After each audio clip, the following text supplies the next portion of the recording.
And we are live. Hey, stream, how's it go?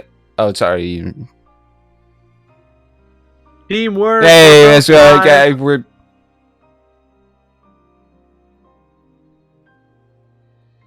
doing great here today in sunny Florida. Yeah, I'm totally in Florida. It's 90 degrees outside. It feels like Florida right now. Well, Florida's been in a dry heat. It kind of sucks. It's been a while since there's been a dry heat down here. Ooh. Wake up every morning with cotton mouth, like. Man, how has it been, Cory? We didn't have a 20-minute conversation before the stream. I mean, it's been a wild while since I've streamed. Mm-hmm. I was surprised you said I've been just you're gonna stream today, even. Yeah, I mean, it's been a while. I think Alexa's maybe a little bit less freaked out about me streaming because I don't know, because like some of her friends have like asked her to like be on like their streams, and she was like, "Yeah, I'll try it." So now every couple weeks she'll like just be on call with them while they're streaming. There you go. And so I figure I should be good to like stream now. She doesn't mind so much so long as I don't have the face cam on for a stream. So true. She doesn't want people, seeing your face and being smitten, and coming to your address and being like, "Marry me, Cory." Marry me. It's already happened a few times. Yeah, it has. I feel really bad about shooting that first one.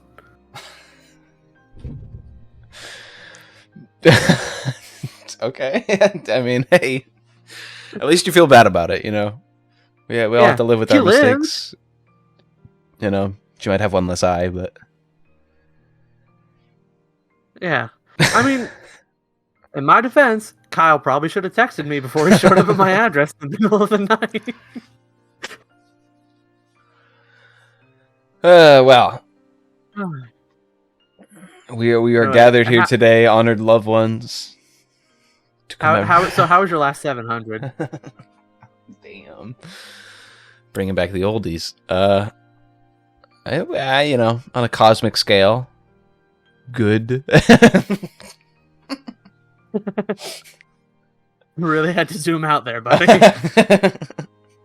Parentheses around that good as well. It's understated. But we're living. Told you I was living. How about you? How's your past? I'm living. How's your past 7,000? Work has been wild. Looking for a better job has been wild. But you know what else has been wild? Something that doesn't have wild in the name. This segue was messed up. Breath of the Wild, or Legend of Zelda: Tears of the Kingdom. So today we're gonna talk about Tears of the Kingdom. I should probably start my game before I get into it too much. So we're gonna talk about Tears of the Kingdom, our experiences with it, and I have a surprise for you, Cory. Yes. When we get to our inevitable thing, which I actually have to pull up a window for this.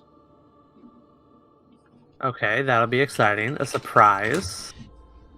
Are we gonna have some hot takes here today? Yes. I'll preface it with that. But the surprise is not necessarily the fact that hot takes exist. I mean, that's fair. It's like we're two white guys with microphones. We're gonna have hot takes. True. Whether they're good or not. I clicked back into the game after getting open the tab.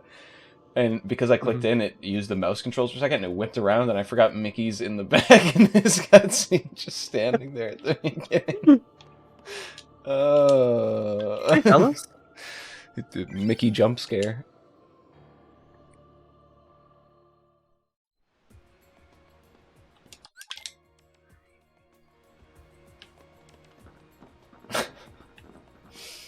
But yes, Breath of the Wild. Mickey, no.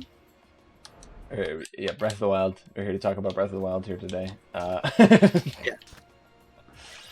No, Tears of the Kingdom.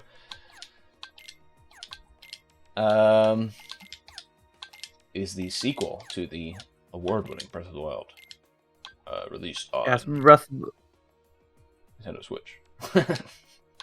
Yeah, Breath of the Wild, the game that formerly had the honor of being my like second favorite Zelda game, probably like second or third. Like it was pretty high up there.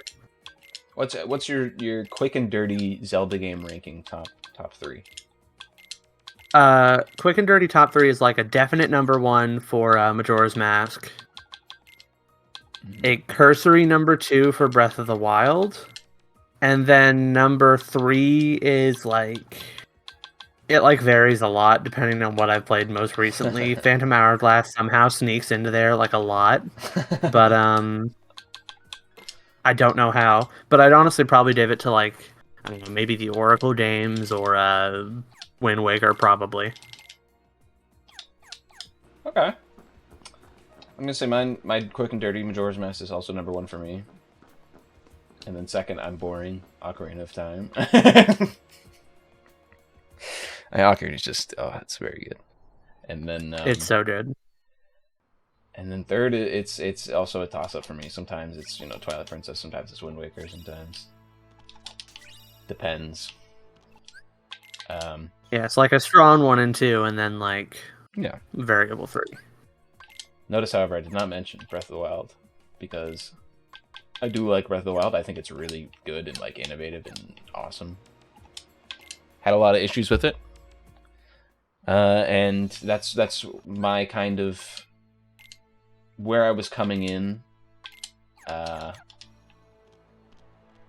Into Tears of the Kingdom was I had a lot of issues with Breath of the Wild that I was hoping would be fixed with this entry into the series.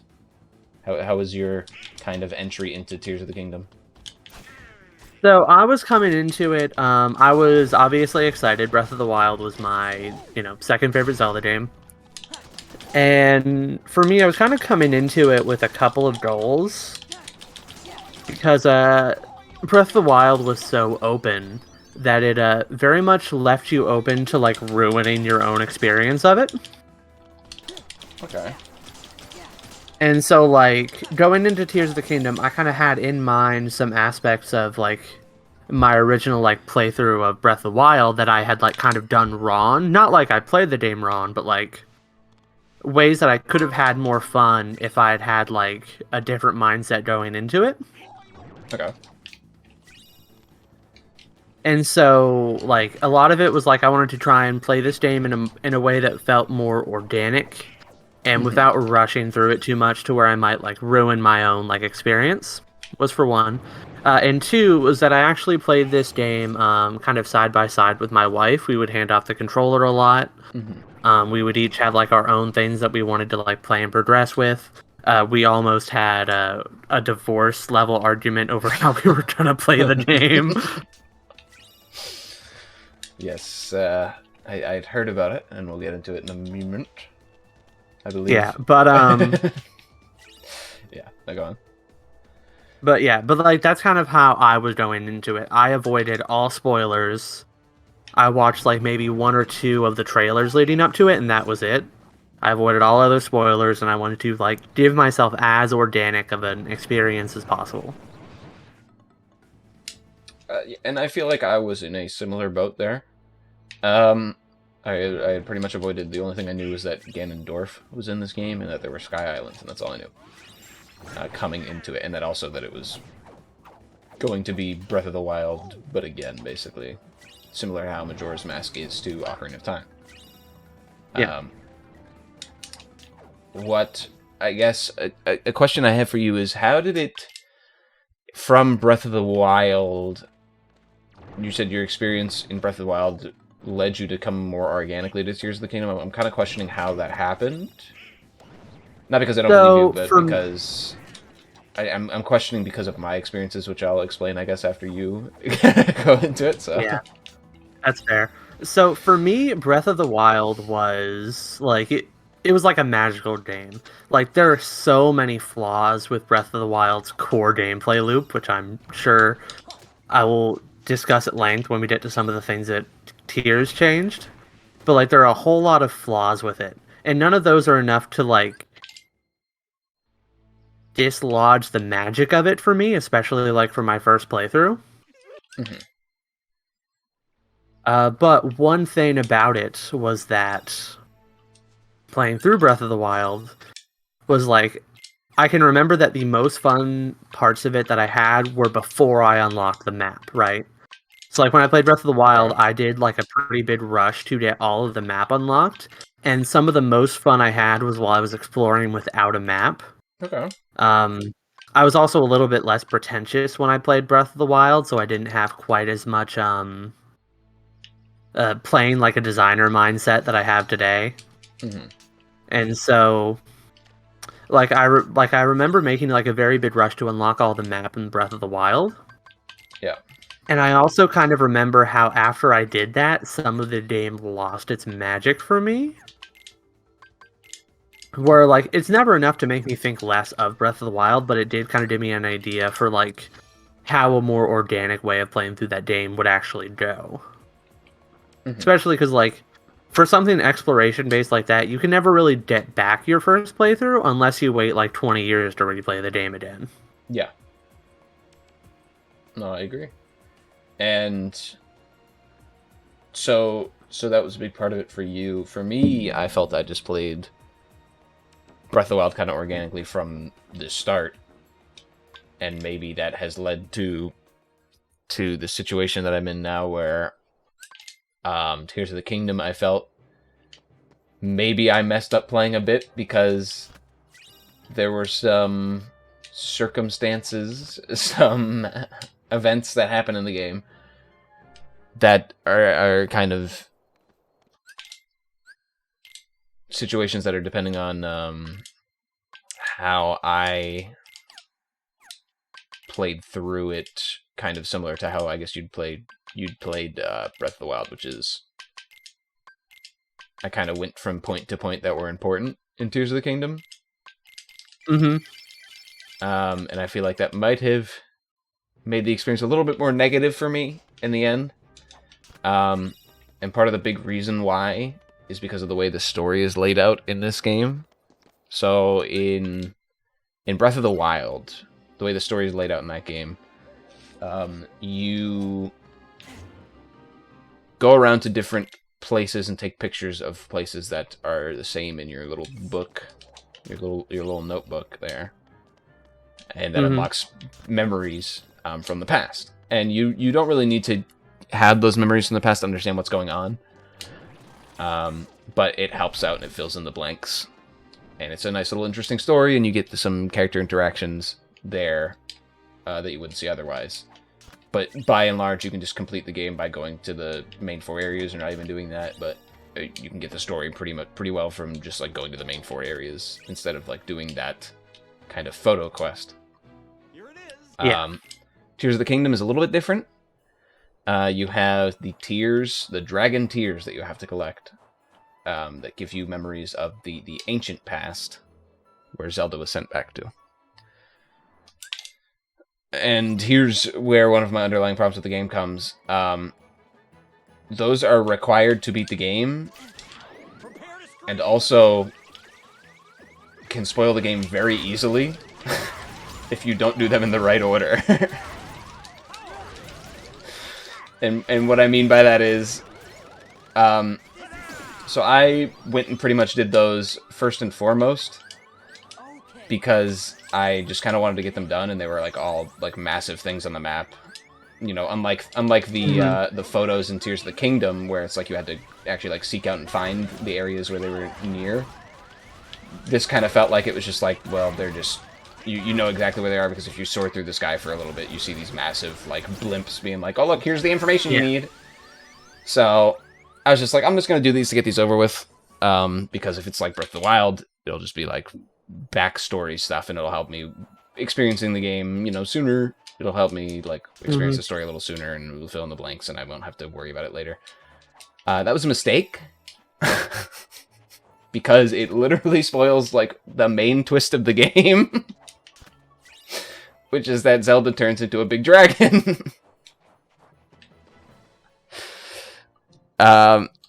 And so the whole game, I knew that Zelda turned into a big dragon the whole time, and everyone's going, Zelda's acting real strange. What is Zelda doing? Like, I knew there was an evil Zelda, and that Zelda turned into a dragon because I'd done this stuff already.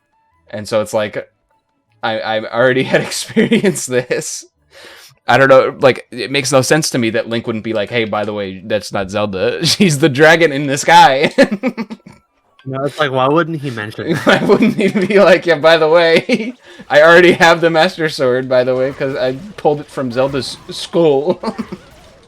Like... Oh, that was so funny. Whenever,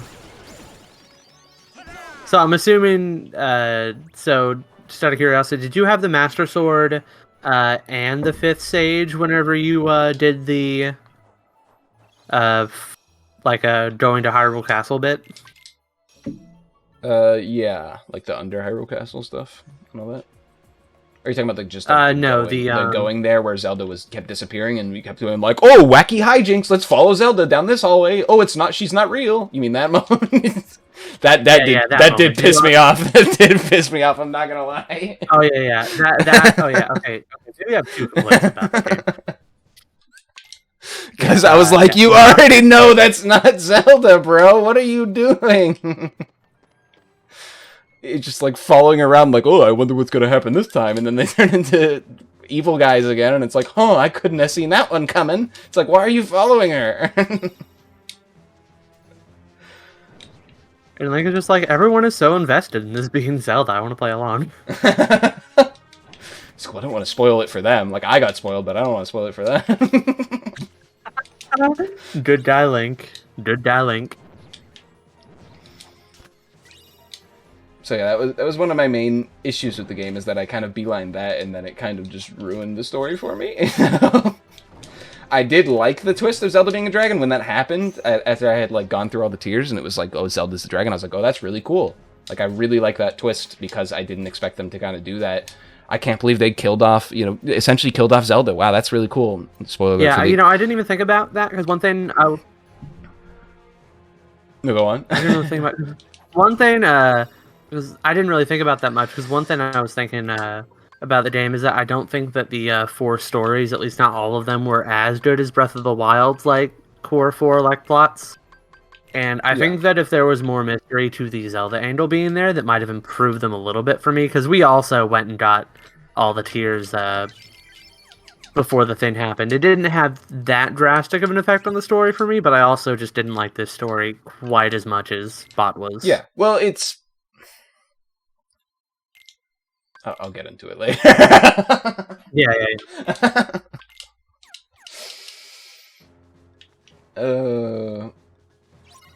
Yeah, no, it's definitely something that kind of removed me from the game a bit, because of my time with Breath of the Wild had led me to believe that this kind of Tears subquest was going to be like the photo subquest. At the end of the day, it was going to be like a minor thing. Yeah, it wasn't going to mean anything. It was just going to fill in the blanks, have some nice character interactions, which is what I like. So I was like, oh, I'm just going to do this quick and get it out of the way. They're big beacons showing me where everything is. I was kind of doing a lot of the map stuff as well. So I was like, might as well just do it. I just fucking died in the mini escort. How embarrassing. Oh no. How embarrassing. But yeah, that kind of soured me a little bit on the game's story, and like you said, I think the game story was a bit weaker. I feel like I was going a bit crazy online. People are like eating up the story, and I know the reason why, because Ganondorf. Like, I'm not stupid. That's but like, true. The character himself doesn't do anything. I know. It's like, it's like you're like, oh, I love this character. I love this character, but he just doesn't do anything. I don't know how people are like, oh, I love the Ganondorf inclusion. It's like, bro. It probably also helps that he's voiced by Matt Mercer. Well, I mean, the voice is fine, and the acting is fine, and the animations are fine. He doesn't do anything.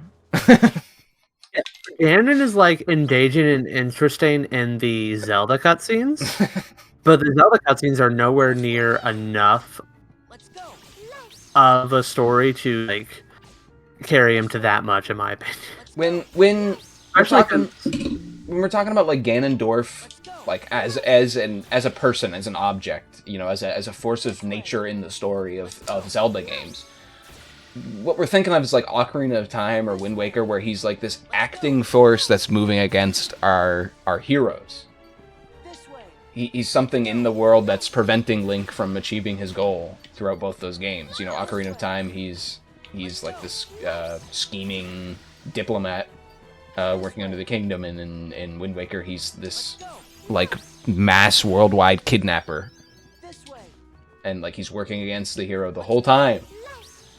That's what we think of when we think Ganondorf, good Ganondorf. We don't think, oh, he's sitting under the castle. Yeah. It would have been so interesting if, like, you go to the 4 areas and Ganondorf's, like, being a dick. Like... Yeah. And, like, I guess he was, but, like, again, that was a mystery that was not really a mystery. Yeah, it also, like, wasn't Ganondorf. It was Ganondorf's shadow. Ganondorf's shadow is a more interesting character than Ganondorf in this game. Yeah. He's like, oh, my shadow, do my bidding. And the shadow's like, yes, of course, my lord. I'll fucking be a dick to everywhere. Like... Also, I was so upset at one part because freaking Tiba didn't get any like voice acted lines. So upset. Yeah. Not that I don't love Tulin. I love Tulin. He is fantastic. But Tiba was my favorite champion from Breath of the Wild, and I don't mind that they replaced him, but at least give him some spoken lines, my dog. Yeah, I mean, they replaced him for an interesting story element, you know. That was the first place I went to, and I thought all the champions are going to be different. Joke's on me.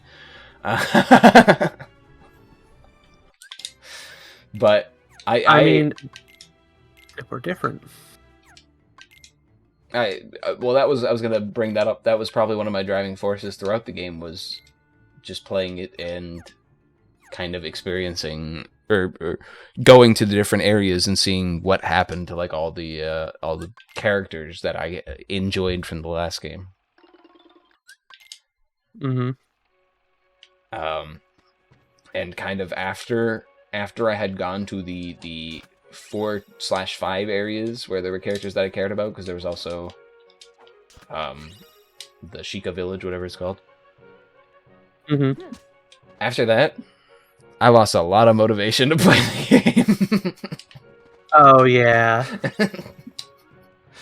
Because after that, seeing like where the characters went with their lives and yada yada yada, it was like, okay, now stop Ganondorf. And it's like, okay, well, I know where the story's going. The heroes stop Ganondorf. Ganondorf is soundly defeated by Link, and Hyrule lives in harmony, and Zelda's brought back to life somehow, even though she was fucking dead from 1,000 years in the past. Who could predict this one? Like...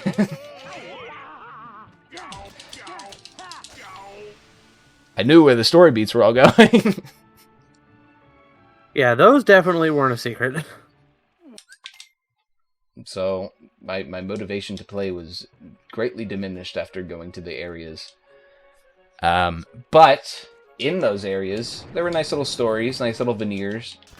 And, instead of getting 4 dungeons this game, we got kind of 5. So, you want to... Do we want to talk about those now? Let's see. Do we want to talk about the dungeons first? If you have maybe in a else to talk second. about. Okay, yeah. So, just want to sideline for a second about some graphical stuff, because I do think that's pretty important. Mm-hmm. Like, so I have my one big complaint about this game. Mm-hmm. Is that for some ungodly reason,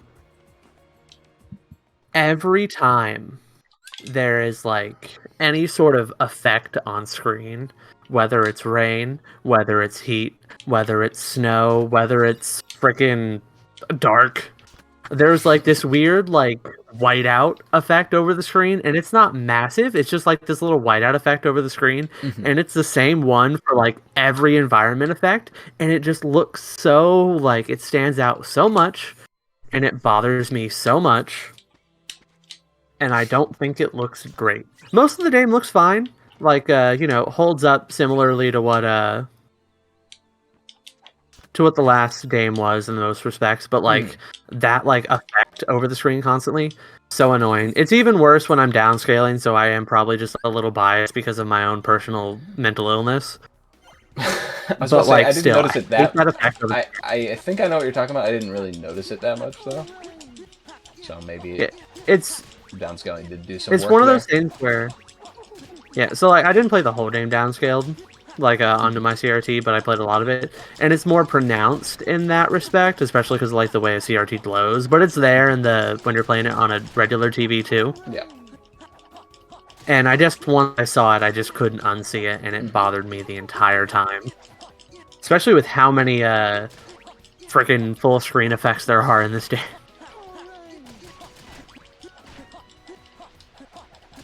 However, besides that, I think the game looks fine. I know a lot of people were or at least I saw a good amount of people that were very like against this game from a like it's like kind of ridiculous that Nintendo's charging $70 for a game that is graphically no more impressive than something they released 7 years ago, or however old Breath of the Wild is. I don't remember. And I can kind of see the point from that. People are complaining that it's just like DLC for Breath of the Wild, but I still think that Tears of the Kingdom looks good. Besides that one thing, and the $70 is annoying, but I still liked the graphical style and the way it was like basically the same. Yeah, and I think the graphical style is fine for me. Definitely some effects. I feel like they definitely went gung ho on the darkness, and fair enough. It seemed to be one of the core elements of this game is kind of the exploration of caves and dank places. Dank caves every day. Really? Sorry. But yeah, it's definitely one of the core tenements of this game, and the reason why we know that is because something that I feel is a surprise to most everyone is that not only were there Skylands, but there was underground as well. Yes, the underground was a big surprise for me. And it was so much fun to explore. And I'm glad for you that you feel that way. I don't hate the underground, but definitely it felt like there was some parts of it where I was just like, I don't want to be here anymore.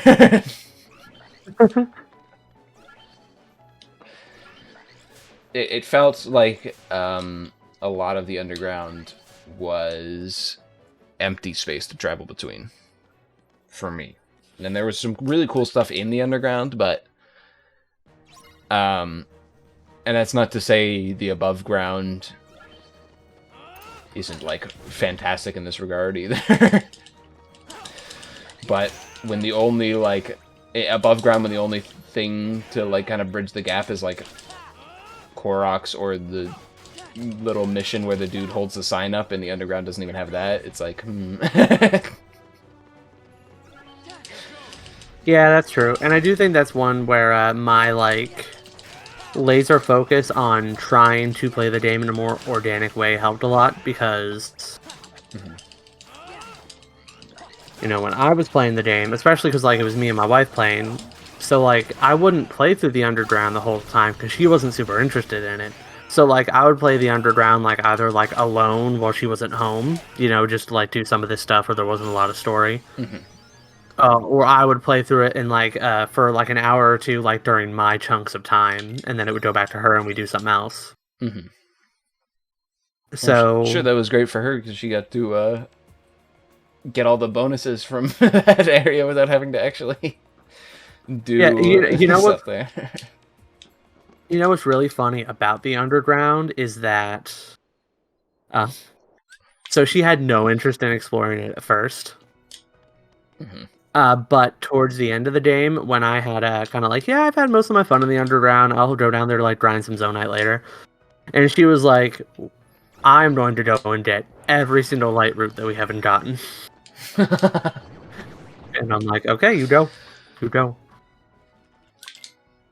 Fair enough. And there were even cool touches between like the different layers of the map. Like the fact that all the light routes were connected to shrines. Which is a cool thing. Yes, that was a really cool thing. That I think we both discovered naturally throughout our playing of the game. Mm-hmm. For me, it was like the very first shrine, I'm like, wait. Or the very first light route I got to, I'm like, wait, where did I just walk to? And then I looked at the map, I'm like, oh. And then I like tested it later as I explored more down there. Mm-hmm. And I think that was that's a net positive thing, because it helps kind of like you explore one part of the map, it helps you with the other part of the map. That kind of thing. There's some really cool environmental puzzles involved with it too, in terms of figuring out how to get to certain aspects of the underground. Yeah, there's some like hidden ways to get in, like caves to get to the underground and stuff that aren't necessarily obvious, because the underground isn't one big section, it's like little sections walled off from each other, and so it makes it interesting to kind of find how to get into each underground section, and there are definitely a lot of interesting things in the underground depending on where you go. But like I said, some of the big areas in the underground was like, let me guess, get my best vehicle and just zip to the other side. Oh, see, I actually very rarely use the vehicles down there at all, unless I specifically needed to like build a balloon to get somewhere high up. Yeah, or to try and get somewhere high up. I usually just use the vehicles to like traverse over the gloom goop, mostly. Oh, I was shield surfing all the way. And then when that failed, I just ran. and hope for success. I did do my fair share of running. But and that's another aspect I want to touch on later, is the gloom. Which takes away your hearts permanently until you get to a light route. That's really all I want to say on it right now. Yeah, okay. Because I'll have some stuff to say about it later. But yeah. So the underground, we talked about the underground a bit. Let's talk about the opposite, the Sky Islands, the advertised part of the game that we knew was supposed to be coming. So I know that I and many other people approaching this game kind of saw the Sky Island as a way for them to kind of redo some of the mistakes that were present in Skyward Sword and make it more interesting and fun, which they did. I'm happy to announce. I didn't even think about it that way, in like the Skyward Sword respect. Yeah, I'm happy to announce that it's I think there's more land on the Sky Islands than there is in all of Skyward Sword. So I'll give you that. But that being said, there's not a lot of land on the Sky Islands. It's a lot less than I thought. Especially when I was like getting to like endgame territory, it was kind of occurring to me that there was a lot less Sky Islands than I thought there were. But that also made sure that they didn't outstay their welcome, I think. Yeah, and it's especially because the tutorial really makes you think like, oh, there's gonna be a lot of Sky Island. I have a bone to pick with the tutorial, which we'll get to in a bit. But for now, I'll just say I think the tutorial was bad. It's a tutorial bone. I just think the tutorial was kind of bad. So, but the Sky Islands themselves, I thought were interesting. They had kind of unique secrets and interesting stuff in them. I don't know how long it took me till I even found like the first like Sage boost or whatever. And I was like, wait, this is a thing? I think I only got enough. Oh yeah. I think I only got enough to buff up one of them, and of course I did two of them because he's the only fucking character that does anything. We'll talk about the it takes so long We'll talk about the companions again later. We're just shoving everything back under the rug for now. Yeah, I mean, there's going to be a lot to talk about from a combat sense. But the Sky Islands themselves, I feel like a little underwhelming compared to what I was expecting. And yeah, I mean, I didn't have very many expectations for it because, like, I think I knew about Sky Islands. I'd heard other people talking about it, but again, like, I didn't watch all of the trailers at all, so I right. was very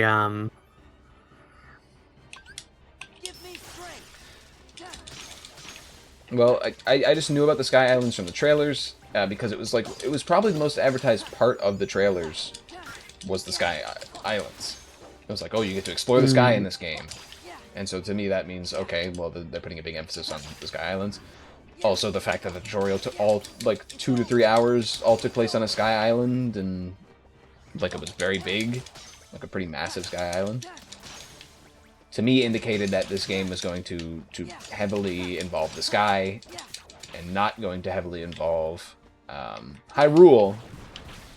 And it made sense to me because Hyrule was the last game. This is this game, you know? It's a different story, and we're not going to focus on Hyrule this much.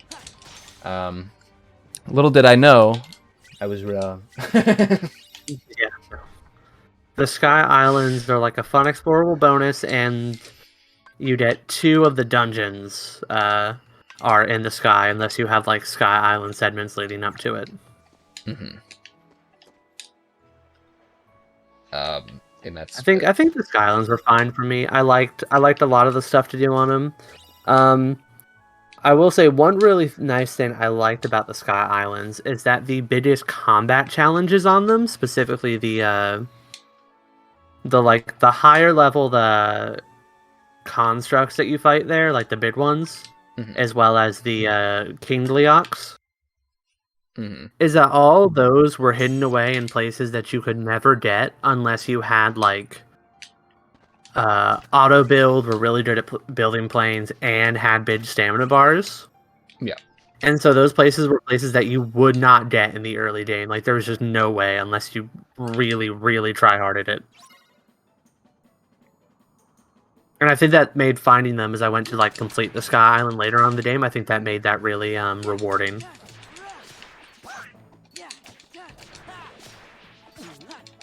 I get that.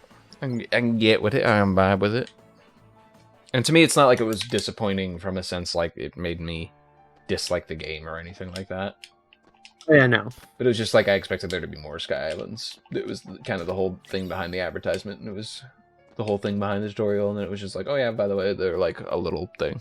It's like, okay. So, I had some expectations. Those expectations were subverted. Not necessarily a bad thing, just a change that I didn't see coming. But moving on from those specifically, what do you feel like talking about next? I got opinions on a lot of the game. I guess we can finish off with, since we talked about the below and the above, we can finish off talking about Hyrule. Let's talk about Hyrule. Hyrule. So, exploring Hyrule is, especially comparing it to Breath of the Wild, I'm very mixed on it. Well, no, I'm not very mixed on it. I am both in love with it and slightly disappointed. Because obviously this game loses some of the magic when compared to Breath of the Wild. I think in particular there aren't as many silent stories. Like, there's still there's a lot more like fun side quests in this one. And there's like a lot of gadgets and a lot of little stories around, but there aren't as many like silent stories. Yeah. There's not as much stuff that just sits and lets you ponder. But also, exploring this Hyrule is so much more fun. Okay. Like, from moment to moment. I think that the caves in particular are so much fun. And the caves and the wells. Yeah, that's probably what I was going to bring up. The caves are like a big big, really interesting thing. It kind of got old for me by the time I got to the end of the game, but like some of the caves were like this like expansive exploration where you just kind of it opened up, and I like the caves system a lot. Big thumbs up to the caves for Hyrule. I'm a big fan. Yeah, absolutely loved it. It might have even been my favorite part of the game. And like my favorite part of Tears of the Kingdom for me was going from like point A to point B and letting myself get distracted along the way. Like if I found a cave or I saw Bloopy, I would be like, I'd be on it. If there was a little side quest there, I would do it. Mm-hmm. If there was a boss to fight, I would fight it, even if I wasn't ready for it. And again, those are some of the most fun moments in Tears of the Kingdom. Yeah. Is when you like.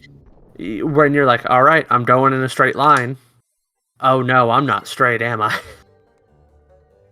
Yeah, and that's a carryover, I feel like, from Breath of the Wild. Has kind of some of those similar aspects where you just kind of explore the game and have fun. And for me, the big draw in Hyrule was going to the places with the characters that I already knew from the previous game, seeing what had happened with them, and that kind of thing.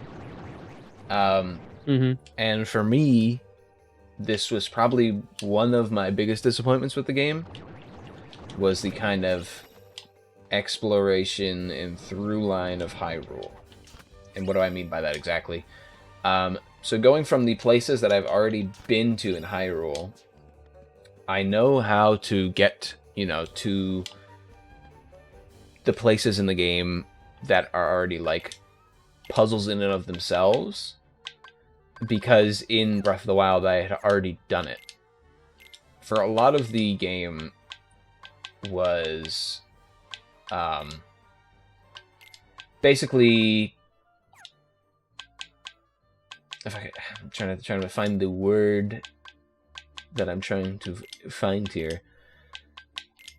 Basically, through a lot of the game, it felt like I was just retreading Breath of the Wild's areas, but with stuff taken out of them. And what I mean by that is, Breath of the Wild is a meticulously designed map, designed specifically with the ideas behind like how a player was going to approach an area in mind. So when you approached a field in Breath of the Wild, you ran through this field. In this field, there didn't appear to be much of anything. Maybe some horses running about, but then suddenly music ticks up, a piano plays, like, and a guardian comes. And the guardian starts chasing you around, and you don't have any cover, and you have to like duck and dive and dodge. Almost every field in Tears of the Kingdom feels fucking barren because there are no guardians anymore. Ripped entirely out of the game, entirely out of the world. And for me, that was incredibly, utterly disappointing. Because there's, instead of like, at least having that element to push you forward, these massive fields that used to have like these guardians in them that would prevent you from sticking around in these areas with nothing else in them. Instead, now they're just empty, and so now they're just large areas with nothing in them. So I'm just walking across this large area with nothing in it. And it's boring.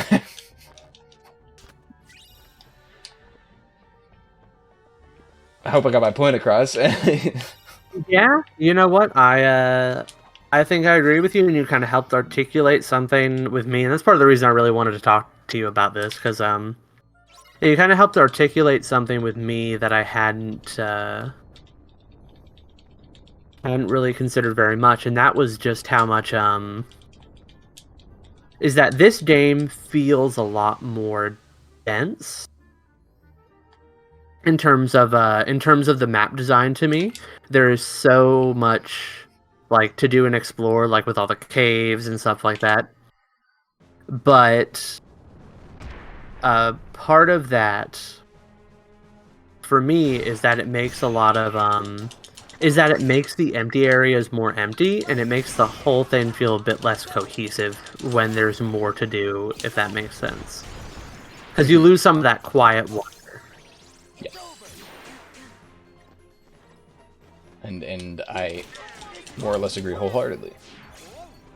And it was just something that I found, like I said, the mini puzzles of Hyrule that were present in Breath of the Wild, like how do I get to like how do I get to Goron City, or how do I get to, you know, the Gerudo City, weren't present in this game. You just went there. Yeah. And even like because like one of the reasons that I didn't want to level up my stamina as fast, but I like quickly just gave up on that in this game, was that some of the most fun puzzles in Breath of the Wild were figuring out how to actually climb up the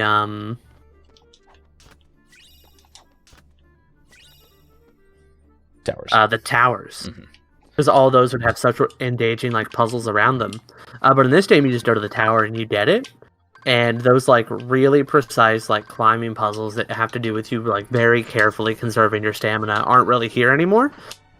So eventually, I'm just like, okay, I guess we can just climbing max out our is stamina. not as important in this game, yeah, for sure. And I actually kind of like that change about the towers, because the towers, it's not just like they're always there and present. It's more so like I fucked this up. It's more so like there's each tower has like a little kind of element around it. Like there's some where you have to like go underground somehow and come up from beneath, and like there's some where you have to solve a puzzle around like the person can't repair it or whatever. And to me, and then some you just go there and it's ready. Some you just go there, it's ready. But to me, that is a bit more interesting than just climbing each single one 1,200 times.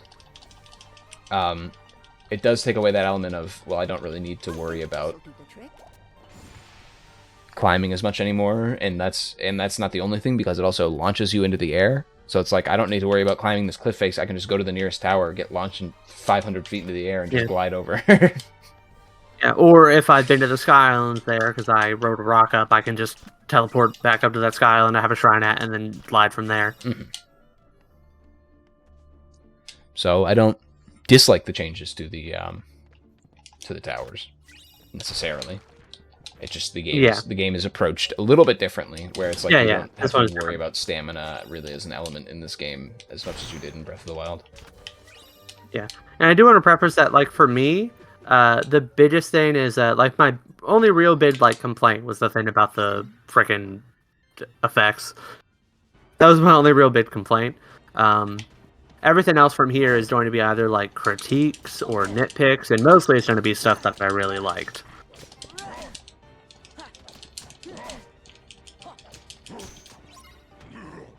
Because there was a lot that I really liked. And there was a good amount of that I liked as well. I had a transition in mind from this topic.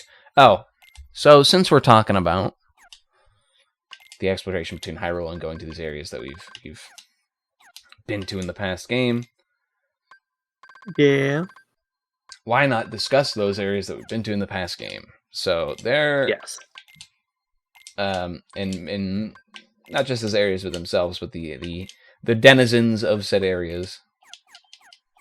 Oh, hold on 1 second. What? The alarm's going off. Sorry.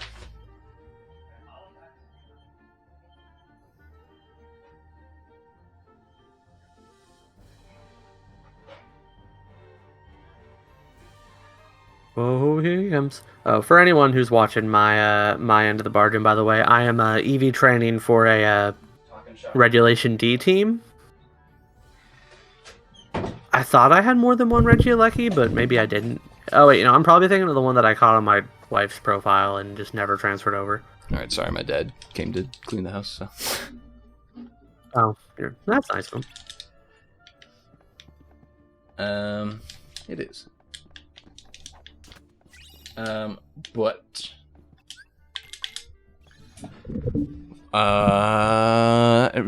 let's talk about the areas you go to in Hyrule. and the denizens of those areas. 5 areas in specific. Voice crack, sorry. But 5 areas in specific. So obviously Gerudo Town, Goron Town, Bird Town, Zora Town, and the Shika Town. And then I guess you could say like the human settlement as well. Hateno, yeah. I definitely would mention Hateno.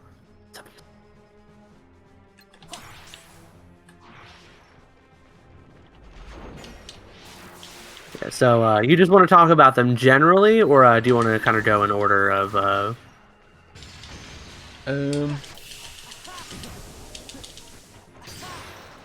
guess we can just like talk...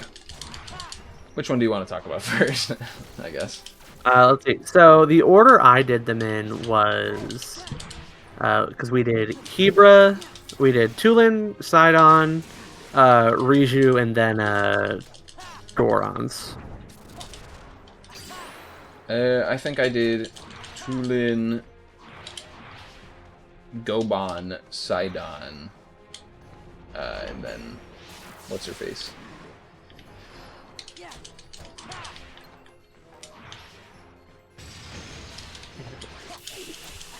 So I guess we can just start with Hebra.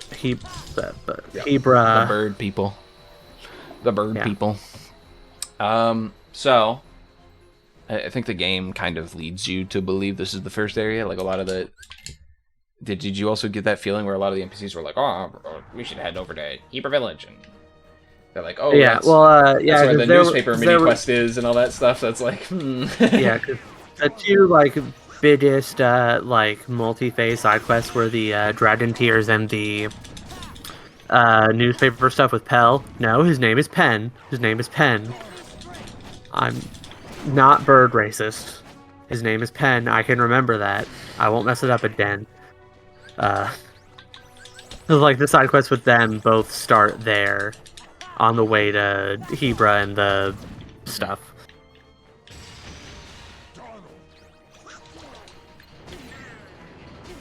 I'm doing awful on this way. But yes, I definitely got that vibe, although we didn't even do that one for, like, maybe 10 plus hours. The newspaper?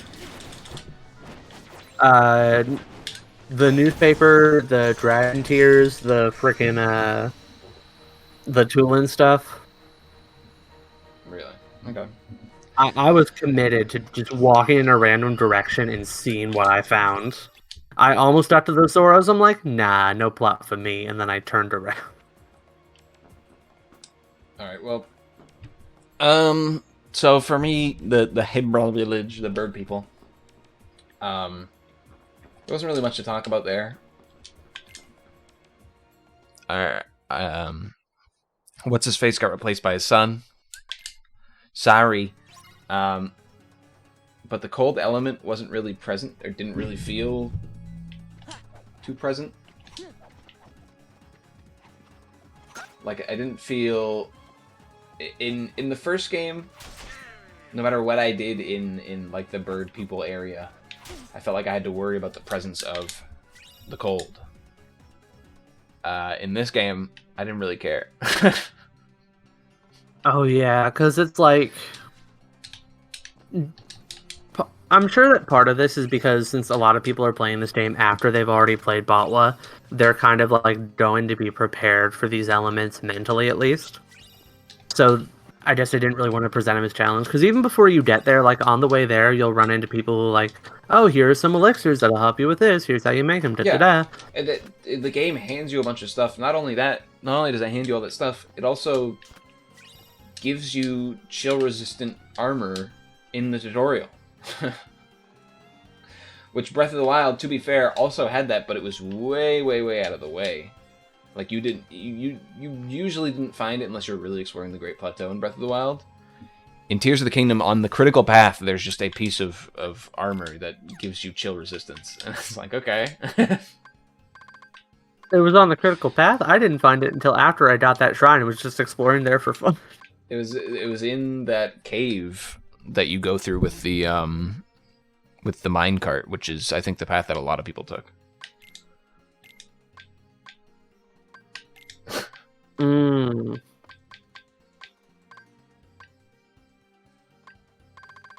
Oh yeah, because I think I came around it from the side because I built a ladder out of trees. Which I feel like is also something that a lot of people did in the early game. Which is something that I want to talk about when I talk about why the tutorial sucks. But not much to be said about the area itself. We'll talk about the dungeons as a whole later. I feel like it's a different subject. Yeah. Yeah, but I do like the passage of time, how they're a little bit vague with it. They're like, yeah, it's been like 5-10 years, something like that. It's been like a decent chunk of time, but not too long. Some amount of time. Yeah, some amount of time. How bad did I mess this up? Oh, I'm stupid. I'm so freaking stupid. I'm an absolute moron. Sorry, I'm EV training on the side, and I just absolutely messed up this Regieleki. So badly.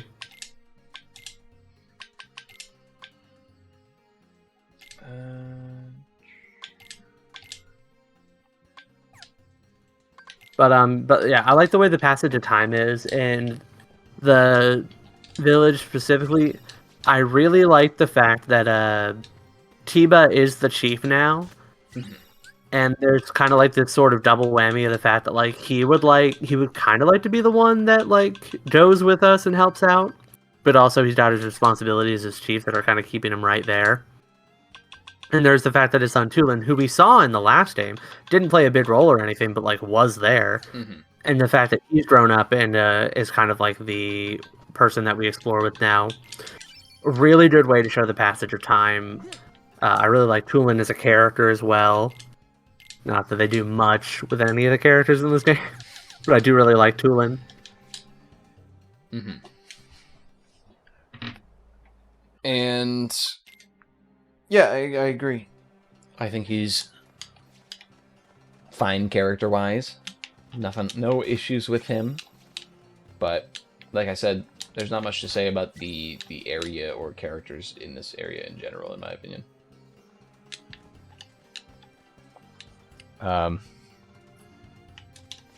So we both did Sidon next, I believe. If you want to just move on. I don't really have much else to say about the bird people. Yeah, that's fine. Sidon, honestly, the weakest one for me. Really? Okay. Yeah, weakest one for me. So I think this was the point where I realized nothing about the past game was going to be sacred in this game. Like there weren't going to be any mention of the Guardians, any mention of the Divine Beasts, any mention of like anything like that. And the reason why I realized this is because throughout this whole section, Mipha is mentioned once offhand. Not even like Mipha directly. It's just like, oh yeah, the fish girl princess. And I was like, damn. Brutal. Yeah. And they also moved her statue out of the main area. Which was... I thought they had removed it completely, but it turns out they just moved it to like a different place in the game that's out of view, basically. So yeah. Well, at least they didn't completely remove it. That would be kind of messed up. And they replaced it with one of the worst statues I think I've ever seen. What are your thoughts on the Link riding Sidon statue? I think considering how it's really mean considering the fact that a lot of Sidon's subplot feels like it's just like a middle finger to Link and Sidon's ship. It did indeed feel like that. Here is an obviously gay statue. Also, Sidon's married to a woman now. It felt like... It genuinely felt like that they had seen like the online reception to Sidon online from the last game and went, "What the fuck? He can't be gay." And I made sure that he wasn't gay in this game. That's almost what it felt like. My character isn't gay. Link already rizzed up one fish person. He can't rizz up both of them. Like,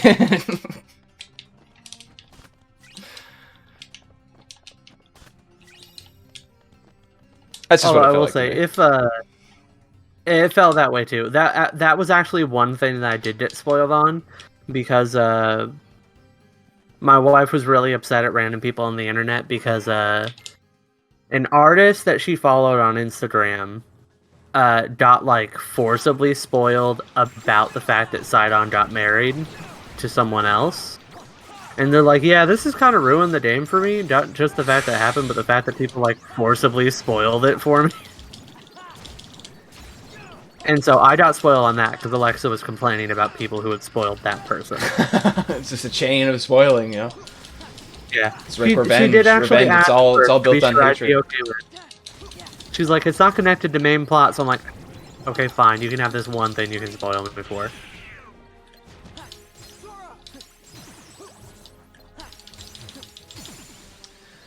Yeah, when I went to that area and I got, because I was like, oh, they're showing off like this new character, like she's unique, she doesn't look like the other fish people. And I was like, oh, there's the new like actual character here, and then she introduced herself as Sidon's fiance. I was like, oh, people are gonna be fucking pissed off.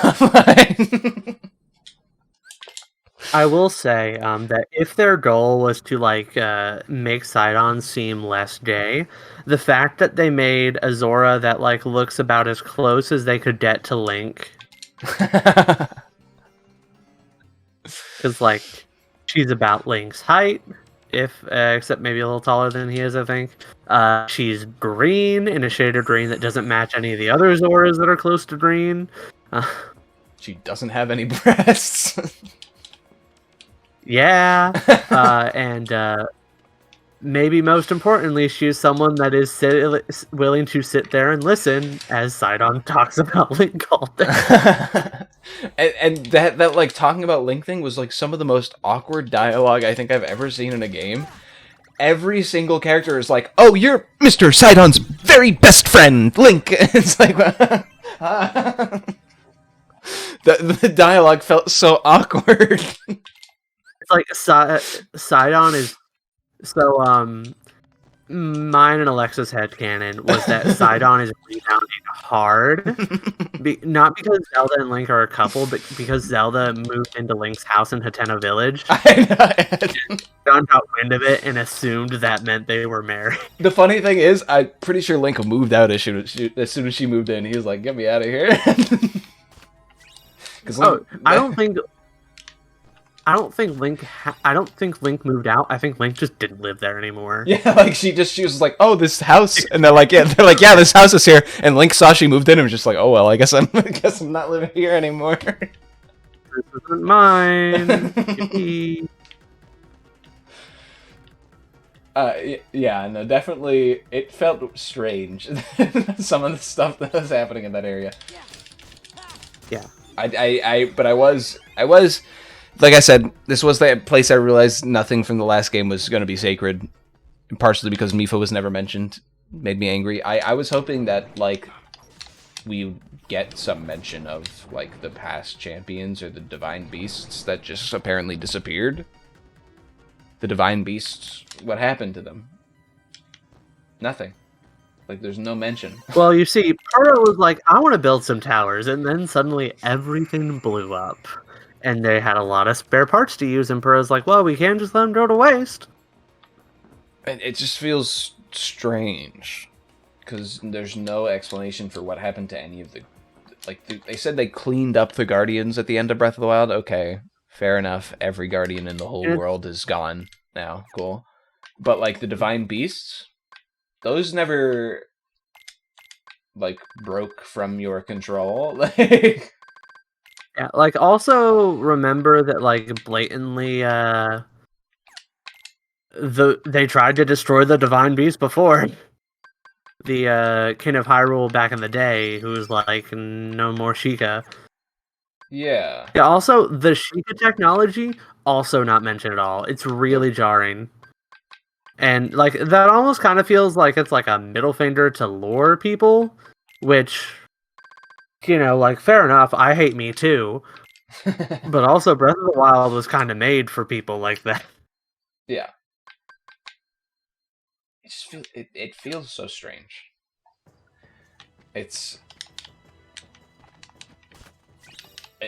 The world is the passage of time has happened, and remember when Link had a fucking. Okay, I guess I'll fucking finish the game now. What the fuck? I have all 3 proofs in the promise charm, so I guess I'll be finishing the game. Bet you wish that you had that timer on now, baby. What the fuck? I don't have like reflect or like once more a second chance. I'm like, I don't know. I'm gonna have to go and look for some stuff. Oh yeah, that's fair. Let's go.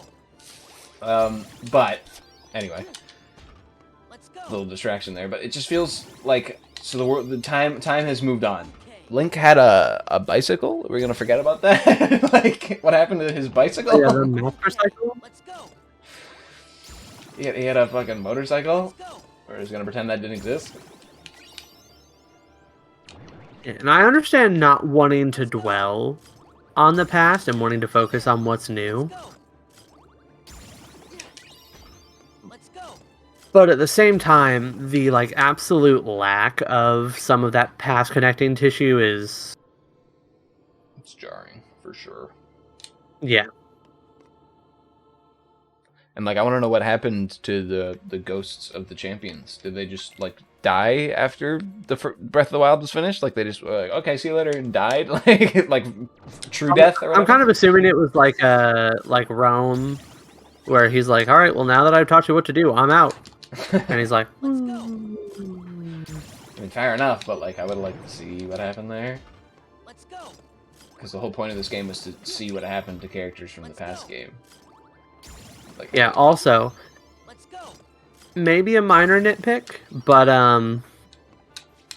the fact that Let's go. the one that stands out the most to me is the fact that Yonobu's power is not the same as Daruk's. He was the like it makes sense that like, you know, Tulin's is like a general Rito thing, but like his ability to do it is like 1 in a million. Like his father was a good flyer, but Tulin's got something he did, you know, that's fine. yeah. You know. And it's similar enough to what's his face from the fucking Rivali's first game. jail. I should have remembered the first game because Rivali never shut the fuck up. But it's similar to Rivali's Gale, it's just in a different direction. So it could be, it essentially could just be the same power, it's just tilted over the x-axis. Yeah, and then Let's go. and then Riju has the same power as Urbosa, but she just sucks at it. Yep. Which, you know, which is understandable because she's like what, 15, 16 at this point. Mm-hmm. And Sidon has Let's go. similar power. Let's go. Well, it's like, well, because I think with Sidon is that Sidon has the same water powers that every Zora does. He's just the best at it at this point in time. Yeah. So he doesn't have the special the special healing powers that Mipha does, but those are also powers that every Zora has. Mipha was just a 1 in a million. And Sidon is just like a 1 in 1,000. Yeah. And the issue comes that we saw Yonobu using Daruk's power last game. His whole thing. We saw it. He had the same power. Maybe the implication you know here what? is that he's just doing like, because Gorons are good at rolling. He's just really good at rolling, and he's using Daruk's power so he doesn't take damage or something. Maybe that's Which what would the make sense, but implication also, is. like, you had a specific effect that went along with it. Let's go. And if that is what they did, where it's like he decided to use it, but just in an offensive fashion instead of defensive, to show the fact that he had grown into a more like confident and stern person, that would be great. That's not what they do. I'm writing fan fiction right now in real time. Okay, let's go. Let's go. But yeah, that bothered me so bad. I hated it so much. Mm-hmm. Oh, one thing I really liked about the Zora though, and that is absolutely hysterical to me, is that you get the impression that Zoras don't. Maybe it's because of like their relationship with time, but Zoras have like a really strong affinity for like the past 100 years worth of history, and that's it. Mm-hmm. Because every time like a new king is ready to be like crowned, they literally go and rewrite over the old king in like war story. It's so fucking true. That's funny. And Let's go. they don't really do anything with that, like interesting from a like plot perspective or like a lore perspective. But like the fact that that's just how it works is really funny. There. Let's go. Yeah, that is funny. Let's go. Other than that, though, real glad it's not permanently raining in the Zora area anymore. Let's go. Oh yeah, that's true. That's true. You know, I did say I'm sad the puzzle elements of the past game are gone, but that was one, you know, that it was always raining in the Zora area, so you couldn't climb, and that was like the puzzle element of the Zora area. That one can leave. We can leave that one in the last game. Yeah. There. Let's And go. So I think that's about it we have for Zoras, right? I'm just gonna tangent off of that slipping slide. Let's go. I was so excited to see that they not only had slip-resistant potions, but a slip-resistant outfit. First off, the slip-resistant outfit you have to play through the whole fucking game to get, which is fucking annoying. Let's go. Yeah. You'll have And even explored that- everything by the time you get to use it, and even then it sucks balls! Yeah, because the only way to have it be slip-proof is to level up all of its things to level 2, which is very expensive and requires hard-to-find lizards. Okay. And not only that, we were talking about how Sidon's thing almost feels like a middle finger to the gays. Okay. This almost feels like a middle finger to everyone who was like, "Hey, this climbing shit sucks in the rain." Like, they're like, "Oh yeah, well, we're gonna give you an outfit and a potion, but they're only gonna be usable 50 hours after you've beaten the game." Yeah. It's like, what the fuck? Okay. Like, if you're not gonna Lucky have is done. if you're not gonna have the rain as a puzzle element in this game, Let's go. why not just give us the suit early and make it so that it's actually not ass? Like, money is super valuable in this game. Let's go. If we just got the suit for the first 3 pen missions, Let's go. and then after that she just gave us money, people would be just as willing to do those missions, I think. Okay. Let's go. Yeah. Also, fuck this fucking game. I was grinding till I got the other thing on levels. It was on level 50. It was final form. Rude ass game. Alright, but anyway. Dragon. Don't I have a Pterodos Stratobolt somewhere?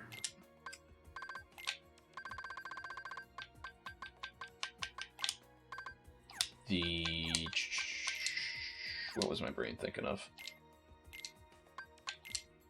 So yeah, that's Let's see. my complaint with that climbing stuff. Anyway, moving on. We'll talk about, since we were talking about him a bit, we'll talk about the Yanubu and the Go Bombs. Yeah, so story with the most potential in my opinion out of the ones that they set up. But the execution was just kind of meh all around in my opinion. Brother, I walked in not expecting anything, because Yunobo in the last game was kind of just like meh. I walked in not expecting anything. As soon as I saw Yunubu walk up like Chad, Giga Chad, I was like, let's fucking go. They're making an interesting story here. This is going to be interesting. And then it just did not happen. I know, the setup for it is so potentially interesting. And then they just don't do nothing with it. They just don't do a darn thing. And I'm just like, really? Like, you could have given me something to work with? No, it was disappointing, to say the least. That being said, I do like a lot of the elements they introduced. Like, I do like Yonobu being, like, kind of a prick at first. Like, even if it's obvious he's being, like, mind-controlled. Well, I was so ready for him to was not fine. be being mind-controlled for, like, being a heart... Like, I was so ready for him to have actual character growth. As rude as it sounds. Like, I know I'm saying actual character growth, but it was him being a rude ass, but, like, also, like, he can be mind-controlled but still be, like, a competent person after he got rid of the mind control. Yeah. Well, I will say, after he gets rid of the mind control, it's like the night... I do really like the way he is portrayed. Is like he is still timid, but he is 100% ready to go. Yeah. No, and I agree. But it's still like especially like comparing it to last game. Yeah. But it's still like I feel like we missed out on that character. They started to develop there for a little bit, and it was like, oh, it's gonna be interesting. And then they were like, yeah, actually, he's just normal. Don't worry, he's been mind controlled the whole time. It's like I was so ready for him to actually have character growth and be like kind of a Giga Chad badass, but then he just was himself. He's just kind of like a generic hero that's a little timid now. Yeah. I will say though, fighting freaking rock dragons, flying around as Yonobu, or flying around with Yonobu, firing him at like literal rock dragons, fantastic. 10 out of 10. Also, I just jumped off of a cliff and tried to tool in Scarlet and Violet.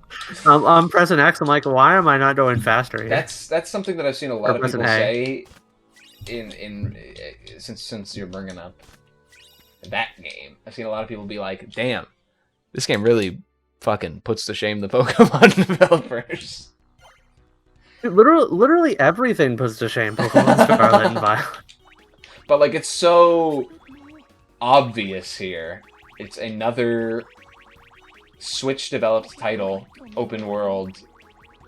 Like, it's such a stark difference between what it seems to be like actually giving a shit about making your game.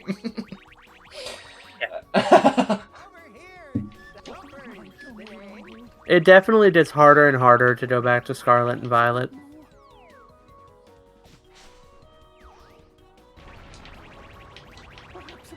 And yet, here I am.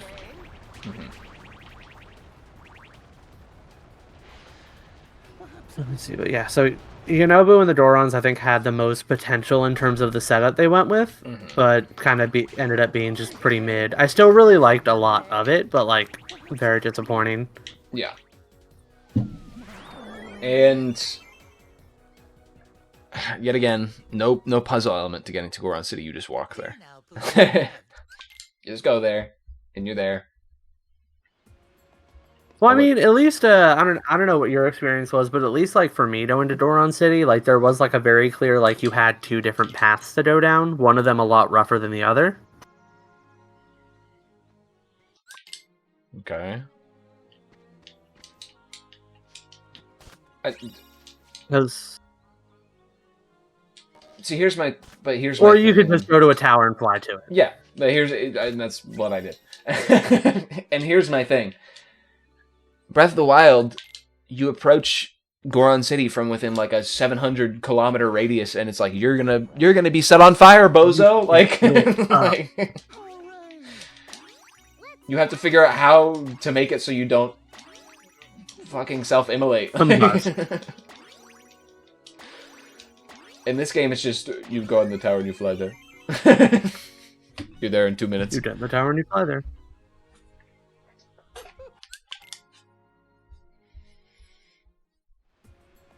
Yeah, and that is kind of the eternal problem with a game like Breath of the Wild, is that how do you balance convenience with not like making your making stuff like, what's the word, inconsequential.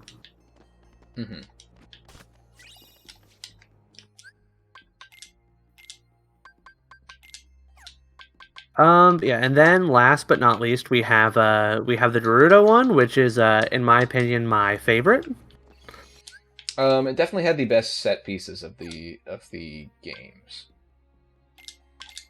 Of the game's places. Because you had like a tower defense almost. Which is a fun little interesting diversion. I guess. Yeah, I wasn't like I really liked that set piece. I really liked the interactions with all the Gerudo. I think in terms of like exploring an area and talking to everybody and really like sinking it in, the Gerudo town was the most engaging out of the 4-bit ones. Yeah, I can see it.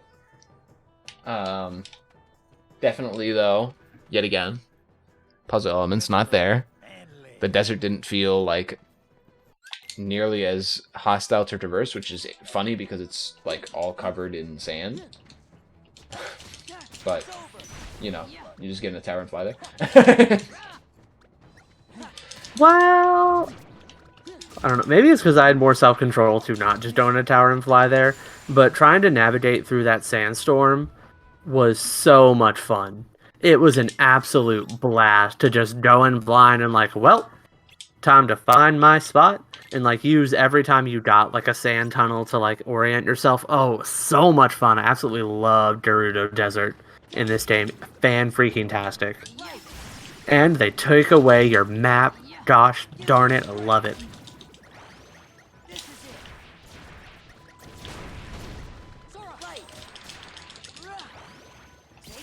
I can see how you'd like it.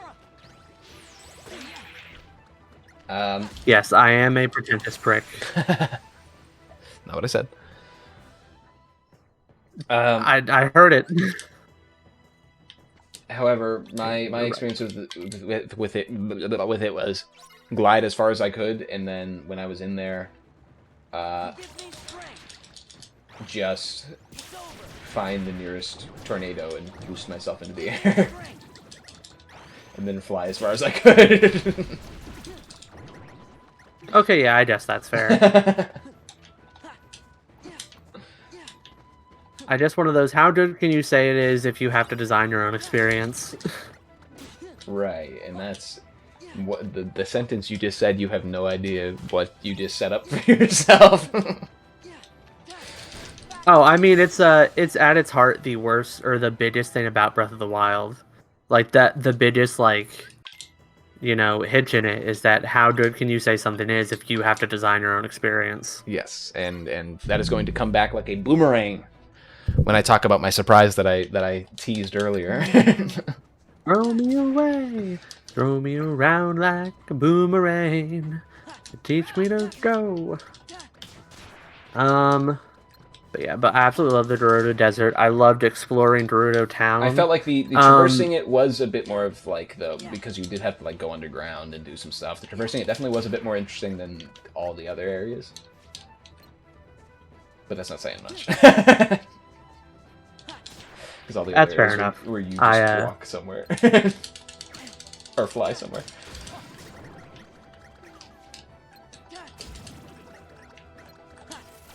Yeah, that's fair enough. I know, like, for me, I really enjoyed it, but I also, purposely did it in a way that I knew I would have the most fun. Also, fuck the mirror ship puzzles, but, that's just me. In a game where it's open world and you can control anything, like, to an extent, the mirror ship puzzles were fucking annoying. We'll get to that when we talk about the dungeons here soon. Oh, the dungeons. Yeah, but that's... Finally, I wanted to talk about the Sheikah village. Sheikahs? Okay, yeah, so what did you think about the Sheikah village? Disappointed. So... Agreed. So, we'd heard there's ruins that had fallen on the village. Impa has left. She left the place to Purah to kind of watch on her own. Okay, cool. Cool, nice setup. So I'm interested to go there, see these ruins. Okay, so I can't actually explore most of the ruins, really. I can only explore, like, one of them. or like not one of, but I can't explore like the one of them that is interesting. I should say. Yeah. I can explore all the ones that just say shit that I already know. Mm-hmm. And then Paya, I called her Purr earlier, didn't I? Paya Yeah. is not interesting in this game. She doesn't do anything. She doesn't The do village anything. itself just doesn't do anything.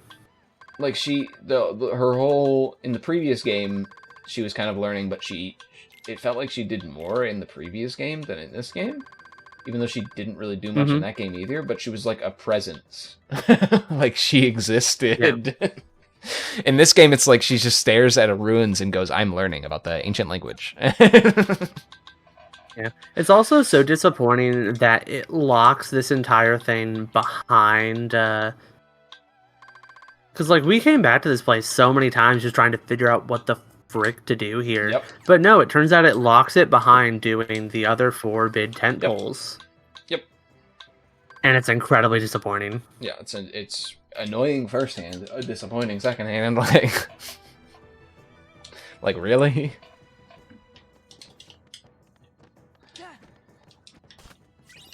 But what are you gonna do? What are you gonna do? It's not like it's not like I was interested in it or anything. That being said, though, taking a step away from the Hateno or Sheikah Village for a minute, Hateno Village is the best village in the game. I like how the main like storyline through that village feels extremely cliche, but isn't at the same time. Yeah, it's really, really good because you can feel that through line holistically through the whole village. And every other like side quest and whatnot in that village is like intimately connected with that same core concept. Yeah. And it's just all so well interlocked, and it's like interesting the entire way through. It is hands down one of my favorite areas it's definitely my favorite like of the main villages in Tears of the Kingdom. And it's so good. The entire election subplot with all like 4 or 5 quests that went along with it. Yeah. No, it's very good. So good. And it really had like what you were saying that you wanted, and I also wanted that like sense of like time passing and what all goes along with that. It definitely has that, and it definitely the village itself feels fun to explore because part of the main exploration of the village is going into the like sewers underneath the village, like going up from there and stuff like that. And they're legitimately interesting to explore down there. Like, it's not always a whole lot, but like everything that's down there is really good. And multiple quests require you to go down there. And my only complaint about Hateno Village, and this isn't a complaint about Hateno Village itself, it's a complaint mainly directed towards the game itself, is some of the quests were just like collect 12 dip slurkin frogs or whatever.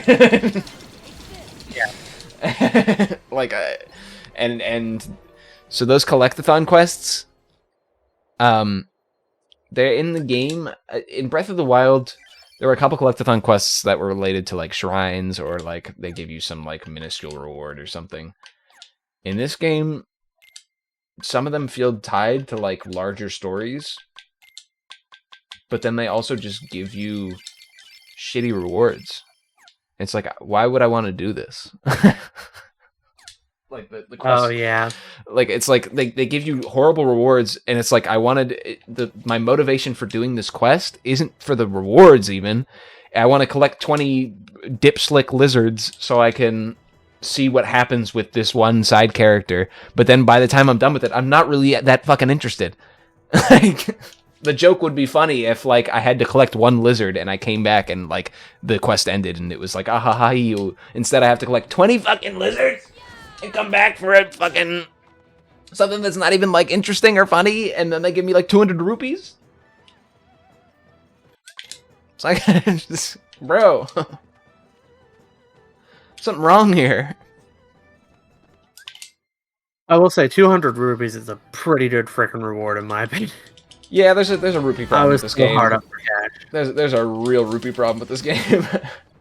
I don't know if I'd call it a problem, because for me it was always it always felt pretty much like I needed more money, but I always but I was never gate kept by money. It was something cool that I wanted, especially because I explored so much that we always had a whole lot of minerals to sell. Mm-hmm. So it was like, hey Cory, can I sell all these? And I'm like, no. She's like, I'm selling them. I'm like, just leave like 3 or 4 at least. And she's like, fine. Well, that's another thing with like it. I felt like I didn't want to sell anything this game because of the fuse power. Because there's so many like cool interactions, especially with like the gems and stuff like that. That, oh like, yeah, they were like super powerful, and it was like, oh, I don't want to sell any of this stuff, but it's like it fucked me over because I couldn't get any money. When did you how long did it take you to realize that the gems would give you powers if you fuse stuff to it? Pretty early on, because I ran into a Wizrobe pretty early, and I got the Wizrobe's thing, and it was like it was just a gem attached to a rod, and I was like, oh, that makes sense. Yeah, so I think my first Wizrobe had a rod, but the second one I ran into had didn't have a rod. It had a sword attached with a gem, and that's when I realized. Mm-hmm. I'm like, wait, what does it say on the things for the gems? Yeah, and the gem descriptions have like little things about them as well, so I was like, oh, okay, that's kind of cool.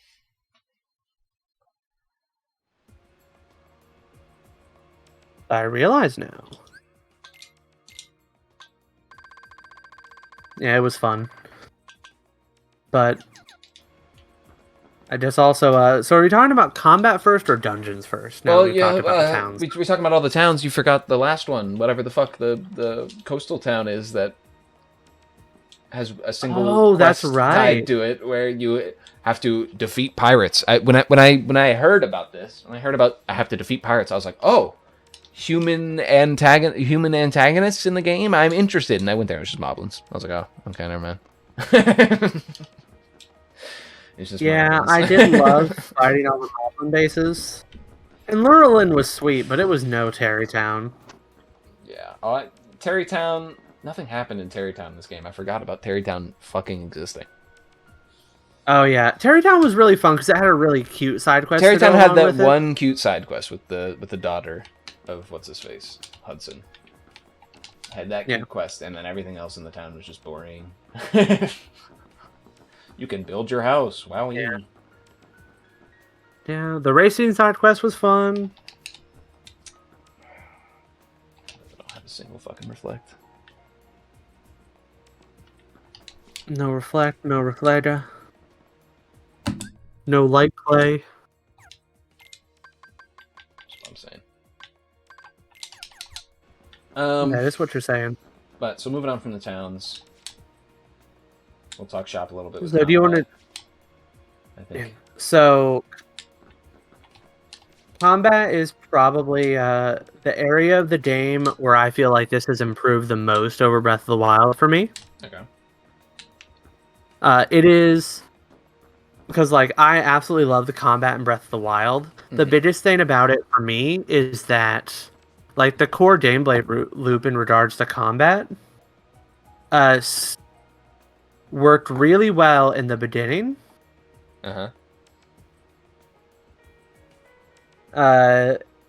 Especially when you're like scrounging for resources and like doing your best, and it worked.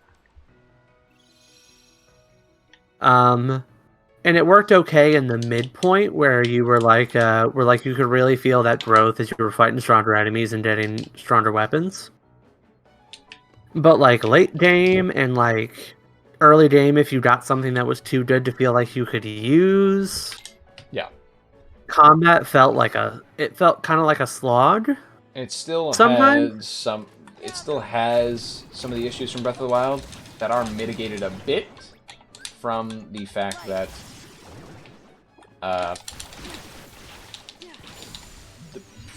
Fuse feels better because every weapon in the game sucks now as a base.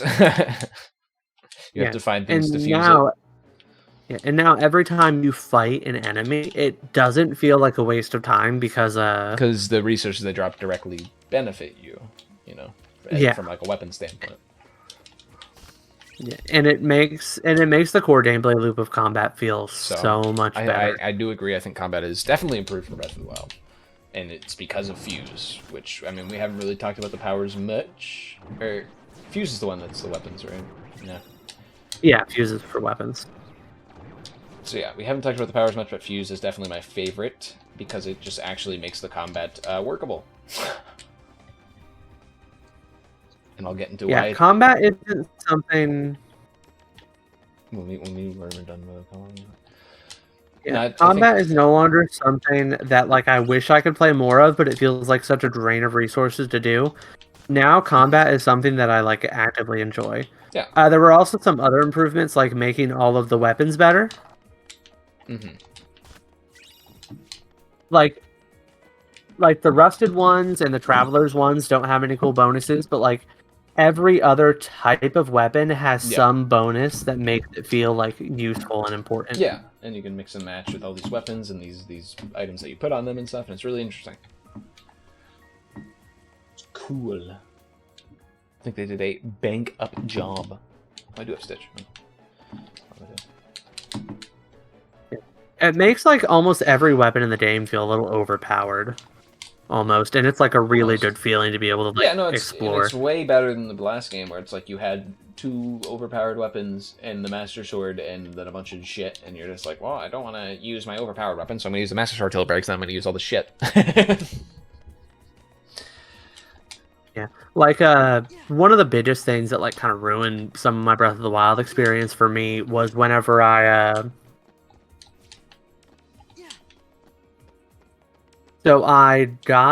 So pretty early on, like after I'd only done like one of the Guardians, I went into a foray into the Hyrule Castle and got some of like the really strong Royal Guard weaponry. And so I had a Claymore and a sword that were in my inventory for over half the game that I would not use because I never got a good opportunity.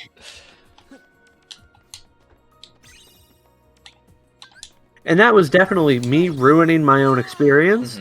But it was also the way the gameplay loop was designed that led me to have that experience. Yeah, for sure.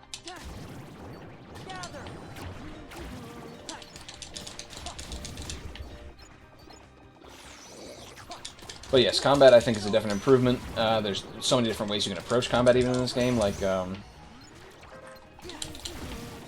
can just build a weapon out of like ship parts if you want instead of actually like fighting with weapons. Yeah. Like there's so much interesting cool stuff that you can do in this game that wasn't possible in the last game for many reasons. So I definitely think it's such an improvement. And I had another point to make, but I forgot it now. So I guess that will be lost in the ether. No, not the ether. Yeah. Yeah, I think that's it for me then.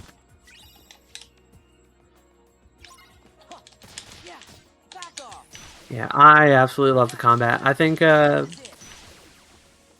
And part of it was also probably the fact that, like, I went into this being like, okay, don't treat your weapons as sacred. Actually use them. Yeah.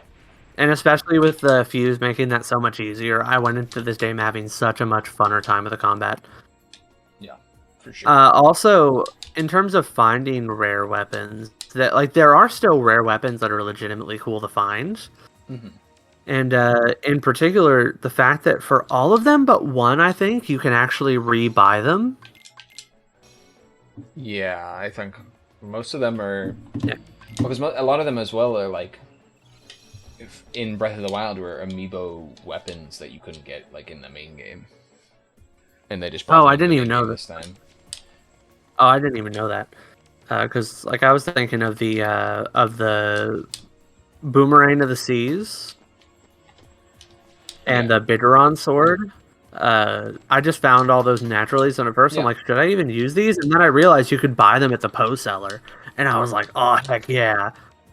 It's the same thing with all like And so like, the tunics in the game from like past games. Those are all amiibo outfits that you couldn't get in the game originally. Breath of the Wild, but they just brought them in for Tears of the Kingdom, which I think is a really nice change.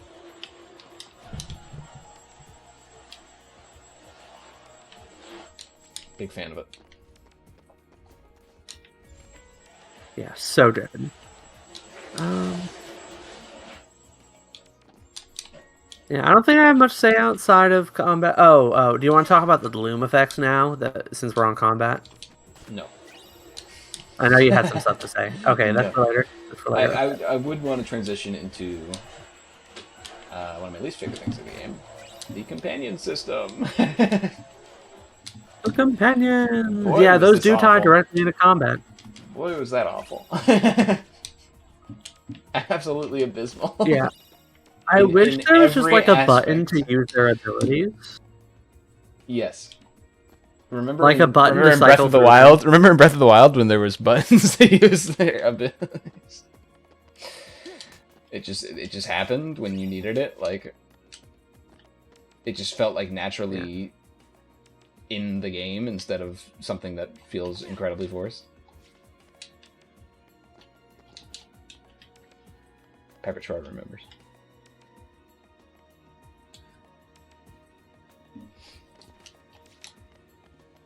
It's so annoying to like try to pick up an item and then just like you're rapid firing all of your abilities at once. Oh, it's really cool when you the companion system felt like a joke made by the developers. Like honestly, like when you wanted to use them, the companions were always bolting away from you at fucking Mach speed. When you wanted to use that power, they're like, "Get me the fuck away from this guy."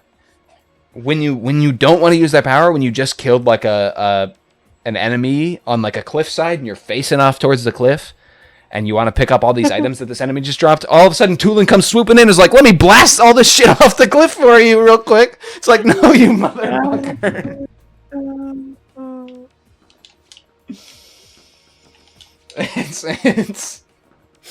It's aggravating. The system genuinely feels like a prank played on the player. and yeah, I will go on.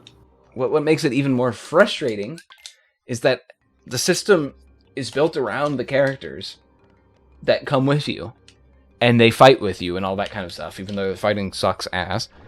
But they fight with you, and it's like, okay, why are these shadow versions of these people? It makes no sense, because they have to like introduce these elements where all of them have to stay behind for whatever reason. They're like, oh no, I gotta watch my kingdom, ha, smile, I gotta be the protector of my kingdom. Just have them come with us. Just have them come on the journey. There's no reason not to. You have them in multiple different situations where they're there with Link physically. Why can't they just be there the whole time? And even for like the final descent into the tower, the fact that they're only there physically with you for one fight. Why? Why'd you bring them in? They should have just been with them the whole time. The shadow elements make no sense, especially because each time they bring it up, the fact that they're summoning these shadows is because the fact that they're bringing it up is because they're like, well, I have more important shit to do. See you later, Link. Like, take my ghost. It's like they didn't have to make these excuses. They could have just been like, these characters been like, oh, our world's gonna end if I don't help Link. Okay, I'm coming with you, because it would have felt like an RPG party, like grouping up, and it would have been awesome. Like you'd been like, you had your crew members, instead you got their shadows chilling with you. I know, especially if there were like little optional interactions as you went to future ones, depending on which ones you did first. That would have been, mwah, chef's kiss. So yeah, everything about that system sucks. End sentence. Yeah. I will say that for me personally, since because I was playing so much of the combat the whole time, for me, as we got more companions with us, I could feel a physical, like a tangible change in combat where Yeah, they do make a difference. like the fact that they're helping to like divert enemies, like it does feel really good to have extra people with you in that sense. But like actually using their abilities or like actually expecting them to do anything useful is Yeah. They definitely help for sure. But it would be nice if it was not. It was a bit better.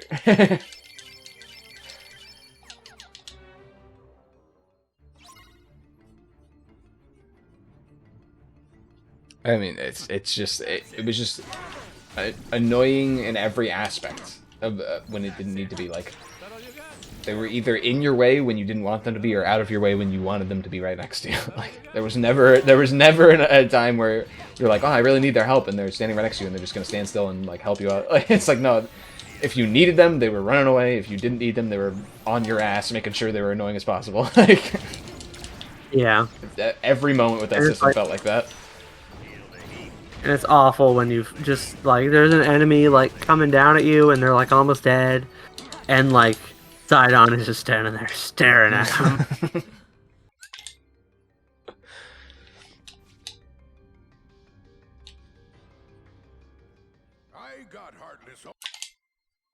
It's yeah. So that system sucks ass. What else do we want to talk about? On to the dungeons now. Sure. So dungeons sucked. Here's what I'll say about the dungeons, okay?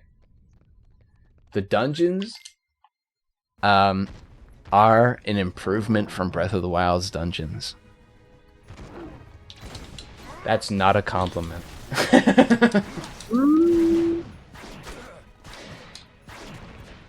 The dungeons were still really bad, in my opinion. So I'm very mixed on the dungeons. So we had 5 dungeons. On the one hand, yeah, 5 dungeons. So wait, what are you counting as the 5th one? The 5th stage dungeon, where you go to the 4 different houses. That's why I said like kind of like it's like the 5th mini dungeon almost. Yeah, I see where you're going with that. But yeah. So 4 main dungeons. The ship, perfectly passable. It's like an open, explorable area with lots of ways to explore it. There's a little bit of navigational. There's a little bit of navigate. I can see. There's a little bit of navigational awareness that you need to have to find some, or like 1 or 2 of like the locks. I can see how you think that. It's perfectly passable. As a first dungeon, it's okay at best. I can see how you think that. Like, for me as a first dungeon, my thought was, wow, this is alright. Can't wait to see where it goes from here. Unfortunately, every single dungeon is the exact same. Do you remember in Breath of the Wild when I complained about how all the dungeons looked exactly the same and they all had just one dividing element but were the same exact thing? Uh-huh. Deja vu. What? I have made this complaint before.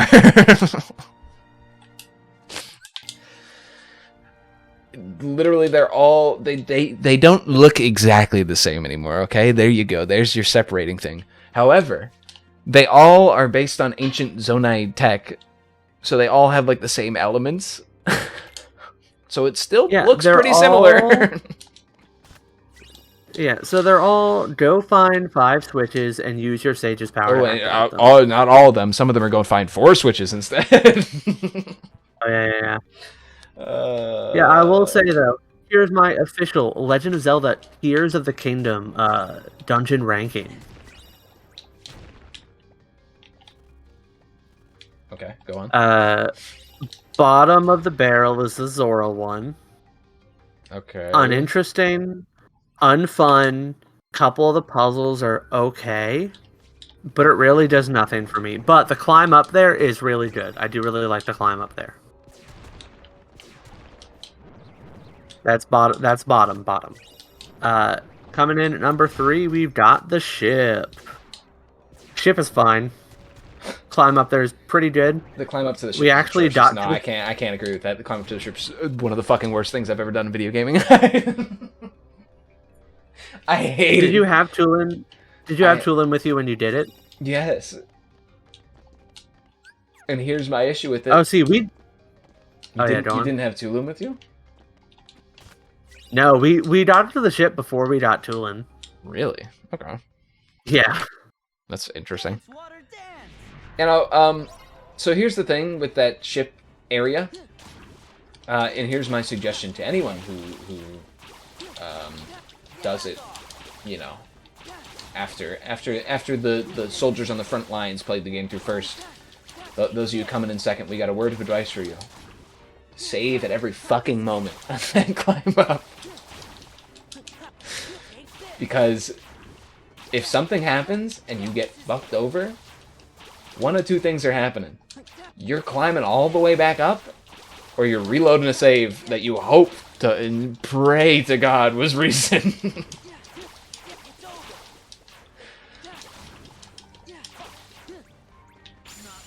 I can see how that would be a problem. I don't think we fell very much. Yeah, no, not a big fan of that climb up section. The dungeon itself, whatever. But yeah, I don't know. We didn't really have that many issues like that. We had a pretty good time with the climb up. So here's where one of my main issues. I fell like I want to say 3 times in the climb up. One time I climbed back up. One time I reloaded to save. The third time I didn't fall. I died, and I'll tell you how I died. So what happened is, you remember there's a section like midway through where you, where there's like a food pot, and you can make a bunch of food. Yeah, yeah. So I stopped there and I made a bunch of food because I was like, well, I'm about to head to this dungeon. Might as well get some food, some chill resistance, and all that stuff. I got a bunch of food. I fly over to the next platform after that. On the next platform, there are enemies fighting each other, which is a cool thing that we see in this game often. Yeah. The Zonai robots are fighting with some of the Ganon evil creatures. They're fighting. They're fighting over there. Cool. One of the flying creatures, whatever the fuck their names are, is flying around. Aracudas is flying around, and a Zonai dude is taking shots at him with his arrows. He's shooting. One of these arrows happens to hit me as I'm mid-flight over. Of course, Link drops his parachute, falls to the fucking ground, and dies. It takes me like 2 minutes to finish the death animation, which is really awesome. So after waiting that, I'm like, cool, I guess I'll reload the save. Reload the save. It was right before I made all of the fucking food that I spent like 20 minutes making. I was fucking pissed. I was real angry after that. That shit made me so fucking frustrated. Oh, that's very fair. Very fair. A random stray arrow from an enemy sniped me mid-flight to fall to my death for 2 minutes, and then I reloaded to save from before where I like took like 20 minutes to make a bunch of food. That shit's frustrating. Rip, I'll pour one out for you. The dungeon itself, whatever. It was fine. You were doing your tier list though. Oh yeah, that's right. So we had we had Zora's at the bottom, then we had the ship. Up next we have the Gerudo one. Okay. Like in terms of like aesthetic enjoyment, the Gerudo one is very fun. You know, you got like that Indiana Jones, Temple in the Sand kind of vibe. Mm-hmm. And I like that the dungeon kind of splits itself into 2 parts, and I guess part of that is because this one doesn't have a lead up in the same way. Like it doesn't have like a sky path leading to it. Mm-hmm. So you had like a part of the dungeon where you're like dealing with these traps and you're kind of like trying to just like get down into it. And then until you get to the point where you find the locks and keys and it turns into the same exact type of dungeon of every one. But at least this one is oriented differently. It's like one vertical tower that you have to work your way up and solve the puzzles as you go. And I think it's interesting when compared to the other ones, and it is fun to explore, especially in the earlier part, before you realize that it's just the same type of dungeon again. I can understand that. For me, in my tier list, Gerudo would probably be the bottom. Because it was just the most frustrating. I missed a key element of one of the light puzzles about midway through the tower that helps you unlock other stuff. So what I did for, I want to say about an hour and a half, was trying to set up different Zonai contraptions to try to open up a light thing where I had them hovering in the air and and I was like, this is the stupidest fucking thing of all time. Who the fuck designed this? And before I realized I had to hit something to open up a wall so that light could come out of it. And I was like, oh, I was I will say, I incredibly actually frustrated. hate the fact that out of all the puzzles, the light ones have the least amount of like interaction that you can do. The light puzzles, outside of like what it wanted to do. the light puzzles aren't even puzzles. They're just hit a switch and then a light will open up, and you shove it to the other side of the wall and it opens. Like they're not puzzles, and that's what made me most mad, is because I was trying to solve a puzzle the whole time that there wasn't one. There is no puzzle there. I spent an hour and a half trying to solve a puzzle where it didn't exist. It frustrated me. Yeah, I think that's fair. I think like what puts it above the other ones is that like the traversal aspect is more interesting in that one, especially early on.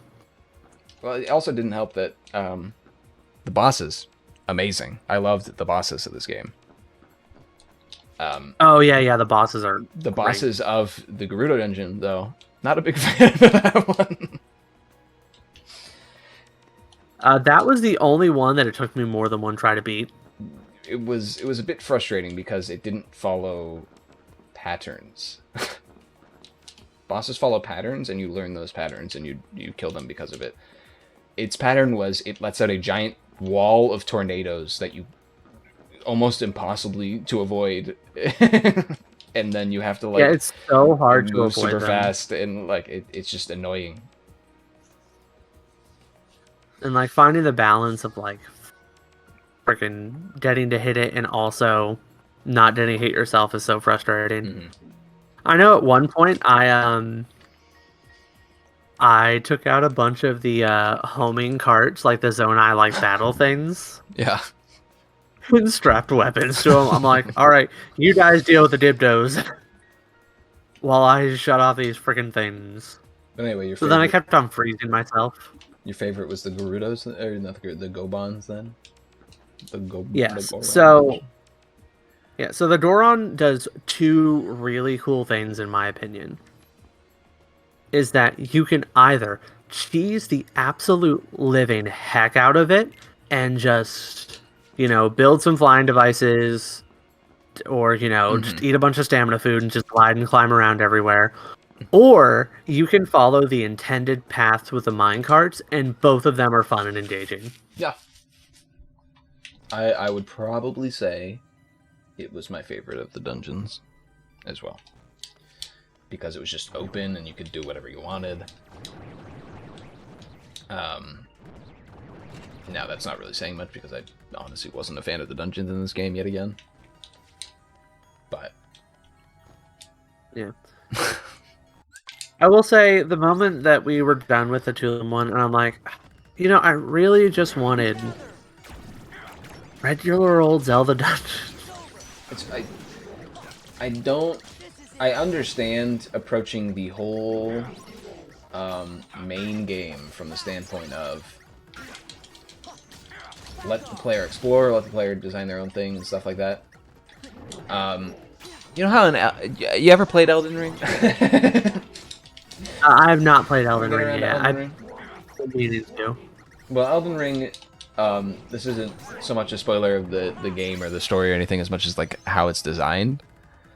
Elden Ring has a lot of like random dungeons and areas to explore, and then it has legacy dungeons, I think is what they're called. And these are the things that are designed like they were taken from like Dark Souls 3 or something, like just an area from a different Dark Souls game. So when you're exploring Elden Ring and doing the legacy dungeons, you're like yada yada whatever. When you get to the legacy dungeons from the rest of the world, you're like, okay, now I'm actually playing a Dark Souls game, you know? Zelda, what it needs to do, it has the rest of the world be like, oh, exploration, having fun, yada yada yada, and then when you get to the dungeons, now you're playing a Zelda game. You need to have the dungeon actually be a Zelda dungeon, like tailored and designed to actually take you through a dungeon with puzzles. Yeah, and it's not like you can't have a Zelda dungeon be like a wide open explorable space, but like you need that. Well, maybe not you need, but like what I want is that like gradual unpicking of a lock. Mm-hmm. You know, that gradual like opening up of an explorable space. Yeah. Rather than here's your big explorable space, do whatever you want. Yeah, because it's like you can have big open dungeons like the Ocarina of Time Water Temple, the Twilight Princess Water Temple, I don't think there are any other water temples that are bigger open, but I think it would have been funny if I had a third one. The frickin' Oracle of Seasons Water Temple. Never mind, that one's garbage. Worst Zelda dungeon of all time, by the way. I don't know how recently you've replayed an Oracle game, but that one's awful. The Oracle games. Never played the Oracle games. Okay. Highly recommend them. I know I just told you that it was garbage. You said it's the worst dungeon in the whole series. By the way, you should play it.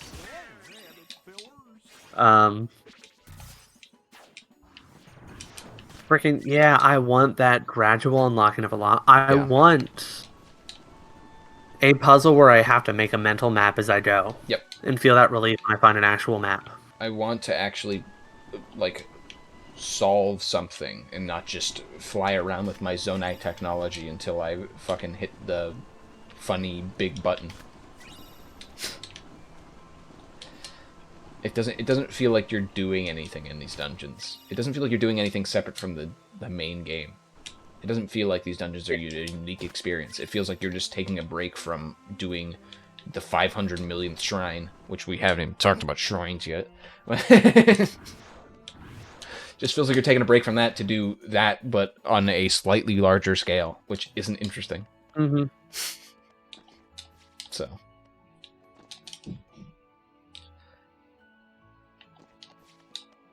It's just kind of whack. Yeah, and you know, I will say that, like, even comparing them to the Breath of the Wild dungeons is that one thing the Breath of the Wild dungeons 100% had over these is that Breath of the Wild dungeons, at their best, they felt like one big interconnected puzzle. None of the dungeons have that vibe. Yeah. Which is kind of unfortunate. There's no...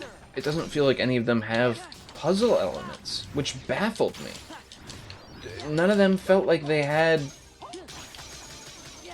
Like, never when I was playing through any of the dungeons did I feel like I was like, there's a puzzle I'm doing. I felt like that for an hour and a half when doing the Gerudo dungeon, and it turned out I was wrong. There wasn't a puzzle there.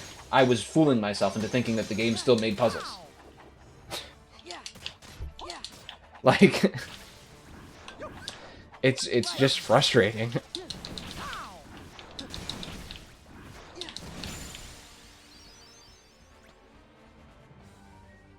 Yeah, I mean, I did like... The Zora dungeon had some nice puzzles. Like, to actually activate each of those had That's the only one where I was thinking of in my head where I was like, there's some kind of puzzle here, but really all it was like, find the bubble.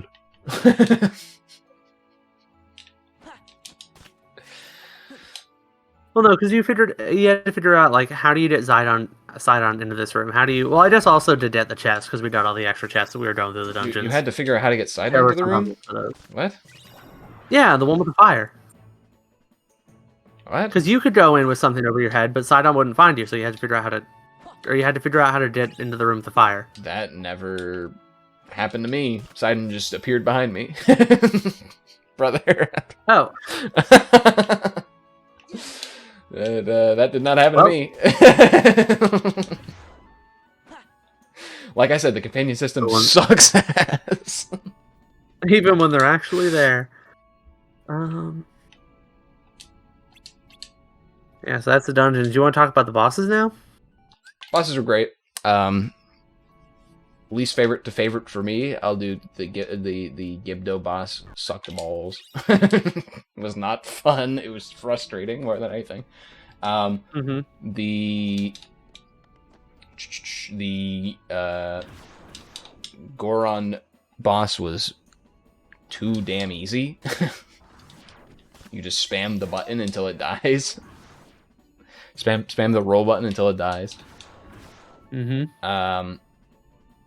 The Zora boss was interesting, although it could be frustrating at times. It was at least interesting and like fun to like kind of mess around the arena with. And the ship dungeon boss was awesome. Really cool boss. Love that boss. Okay.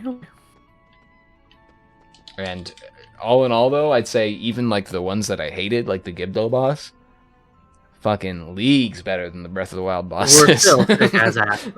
So much better than the Breath of the Wild bosses. So not all the bosses are different. Yes. Yeah. So like, yeah. All right. So like for me, least favorite one is probably the Tulin one, which like, you know, that's obviously saying something about how much I like these bosses. Because like the Tulin one's really cool. I have a question for you. How did you beat the Tulin one? So I glided it around till I was near underneath it, stopped time, and used key swings. So you did it the wrong way. And that's what? And that's why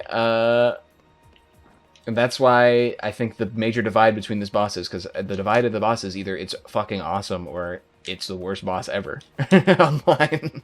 How on earth are you supposed to do it? Are you supposed to land on it? You go above it and it shoots spikes up at you, and when it shoots the spikes up, it reveals its inner core, its vulnerable inner core, and you dive through it.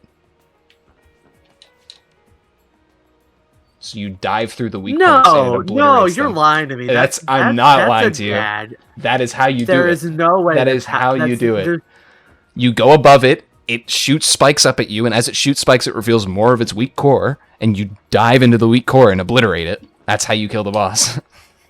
You were literally joking with me. Yes.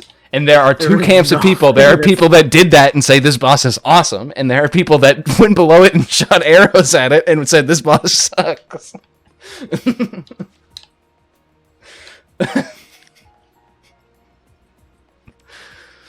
Well, I was EV training, but I'm going to be back in a second. I'm grabbing a drink and then pulling Breath of the Wild, or Tears of the Kingdom. And we've got to freaking take Pokemon out of my Switch again. That's genuinely how you're supposed to do it. And I've seen two camps online, and I was like, why are people complaining that this boss sucks? And it's because people are doing arrows, shooting it from underneath. And that's not how you're supposed to do it. At least that's the way you can do it, but the diving through is so much easier, and it's like so awesome and fun.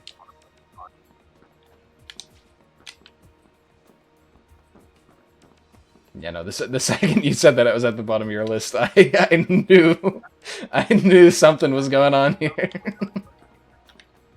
I still don't believe you. I still think you're lying to me. I'm not. Dude, it was awesome.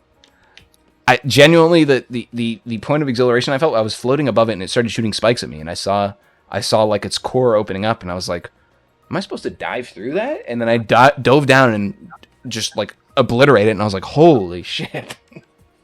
Like, it was so cool. And like the boss fight, as it gets into its second phase, also like has cool elements to it as well, but that's the core difference, I think, of people's enjoyment of that boss, is whether you dove through it or shot it with arrows.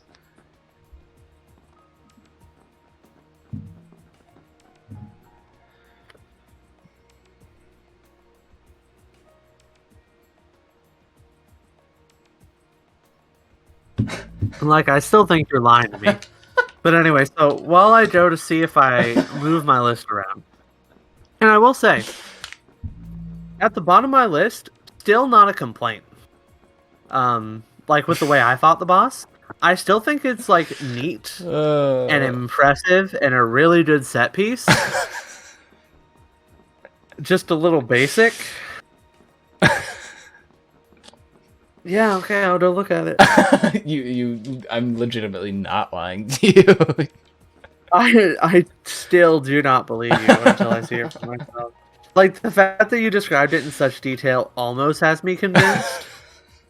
Is this my pissing Sora moment? My pissing Sora moment. Yeah. What is that a reference to? I don't even remember. Should I remember pissing Sora? Yeah.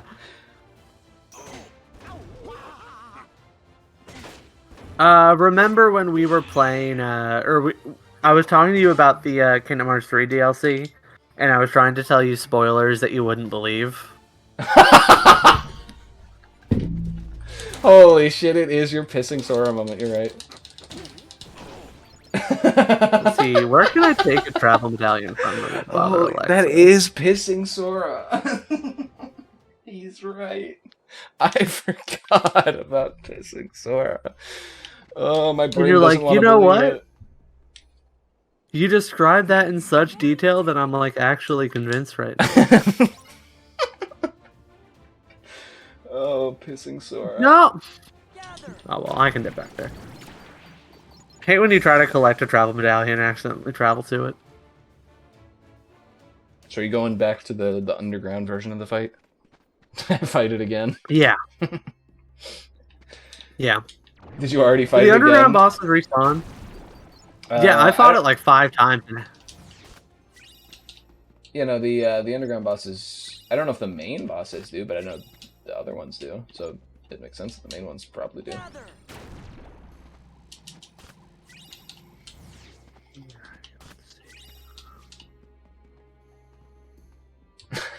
You were one of them.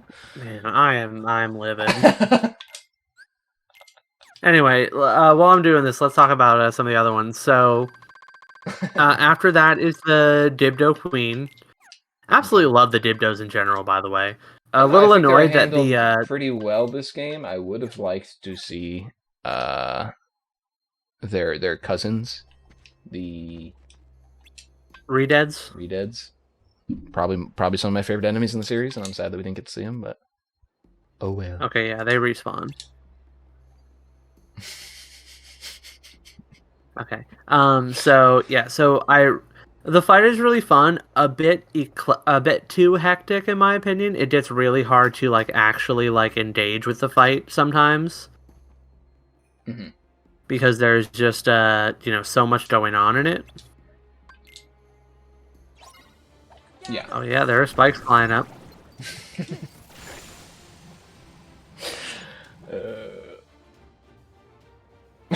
Okay. Yeah, you're right. That's how you do it.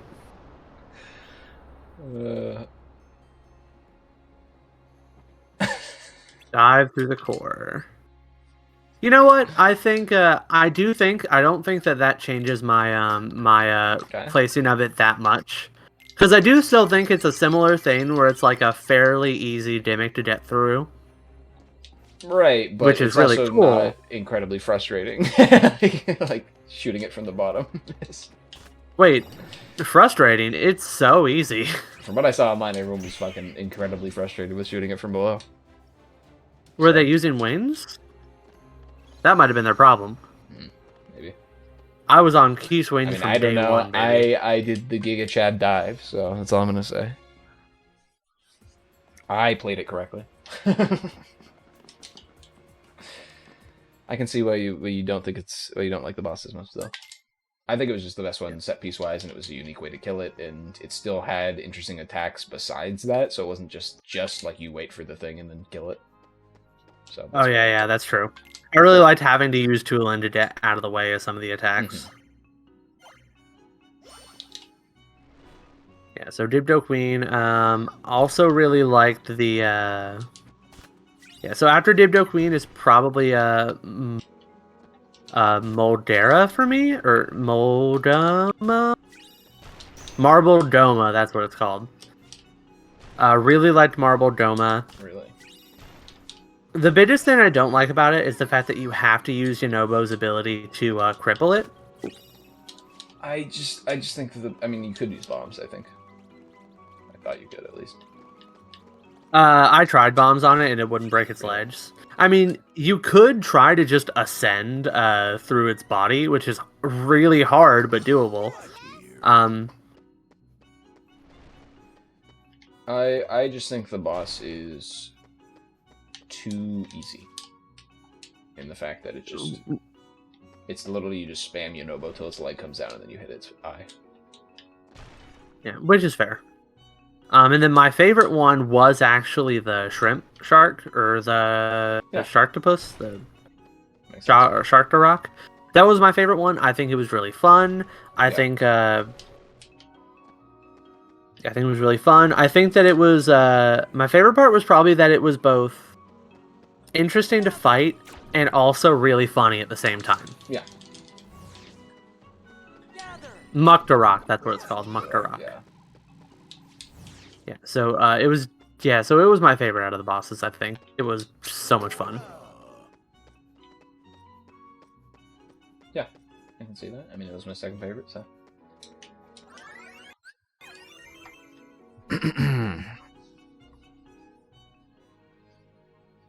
And then, let's see. Yeah, so those are the bosses. Loved them. Phantom Ganon. What else do we have to talk fun about? fight if we're talking bosses still. Oh, the Phantom Danons are so much fun. When did you find them in the overworld? Was it early on or like really late? The first time I found them was when I was exploring one of the, well, the first time I found them, I didn't know it was them at first. I was just randomly walking in the field, and then a bunch of fucking arms just came running at me, and I was like, "What the fuck?" And then they killed me, and I was like, "What the fuck was that?" And then they didn't reappear when I went back there, so I was like, "Okay, strange." But then later, I found the arms underneath one of the labyrinths, and I destroyed them, and then Phantom Ganon spawned, and we started fighting. So that was like. Okay. Towards the end-ish of my game. I think I'd done 3 dungeons at that point, so... Okay. So, I actually fought my first Danon before I had done any of the dungeons. Mm-hmm. I was in one of the caves that had a shrine in it. I forget if there was like a shrine quest for it, but I was like in one of the caves that had a shrine. And while I was in there, I found a Phantom Danon man. Or no, so I got attacked by the hands. I'm like, man, how do I kill these things? They keep on grabbing me. Then I'm like, wait, what if I just stand up on this platform, or stand up on this like cave and just throw bombs at them till they're dead? And that's what I did. No. And then once they died, freaking Phantom Danon showed up, and I'm like, what? And it took like almost all my hearts with one swing, and I'm like, what? So I spent like over an hour trying to just like min-max what I had to get through this one fight. And it was so much fun. An absolute blast. Yeah, I think the Phantom Ganon fights are really nice. Let's go.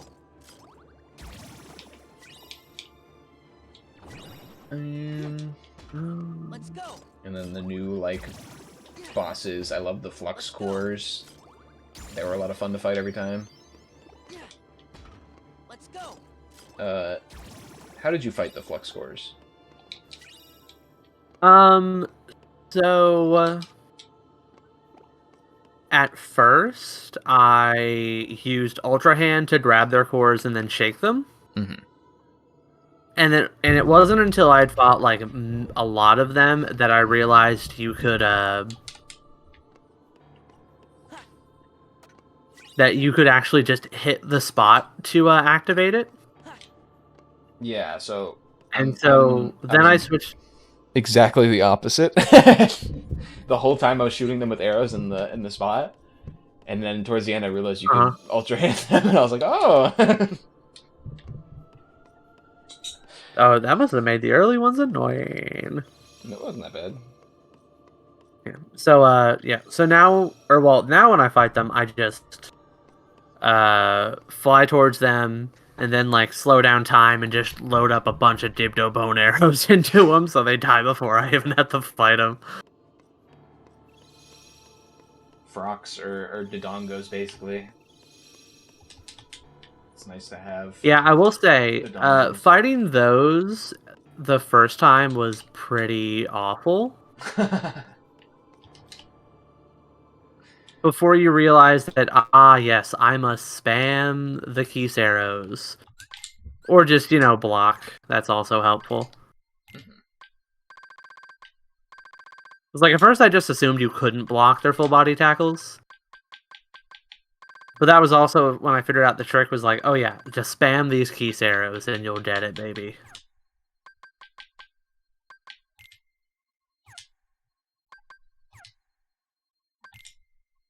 Lionels are, I think, even more fun in this game, in some ways.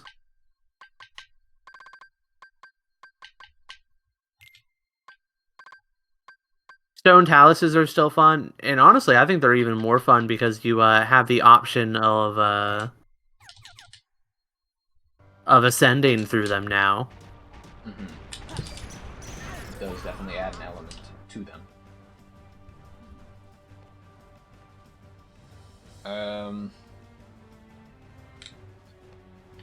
The dragons. Love to see it. The dragons? What are they called? The three-headed dragon dudes. Oh, the Leox. Yeah.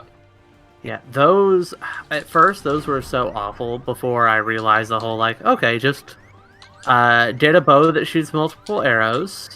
You can buy Yida bows if you need to. And then just spam them with the eyes. I think it's nice seeing an enemy that I don't think we've seen in a Zelda game in a long time, the Leox. Now, I'm pretty sure the only ones that Leox were in Zelda 1, I think. Really? Or Zelda 1 and 2, I think. Because, like, I know we've had other Leox, but I'm pretty sure they weren't dragons was the thing. Or, like, we've had other dragons, but they weren't, like, actually Leox. Yeah. Maybe right on that front. I don't know. I could just go ahead and look that up. Not doing it much importantly. I really don't feel like standing up to go back to EV training. Leox, Legend of Zelda. Leox, Zelda Wiki. Leox are recurring bosses in the Legend of Zelda series. They are dragon monsters with multiple heads, which are called Leox. Really? If the Leox heads are struck enough, they often detach and fight independently until the body is finally defeated. So, we have Legend of Zelda. Oh, they were in the Oracle of Seasons and Phantom Hourglass. This guy's talking about this game like I should play it, doesn't even remember they're in it.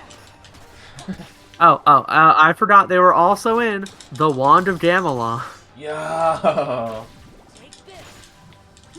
So yeah, an underrepresented enemy in the series. Kind of gets its due, because I think Leox are really cool in this game.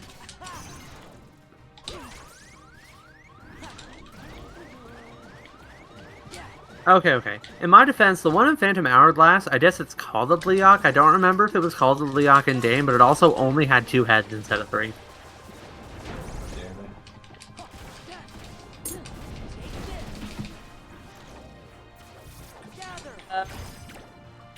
Anyway, do we have any closing thoughts here?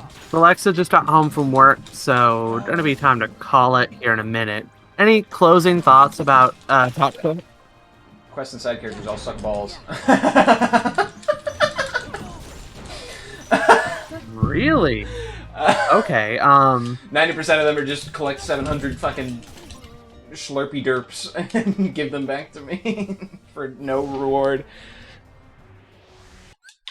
And all the side characters are like that's uninteresting. Also, the to unlock the fairies, it sucks because you have to do a thing that you can't even Like if you move like half an inch to the right, then you fuck up the whole thing and have to start all the way over. Okay, interesting take. I heartily disagree.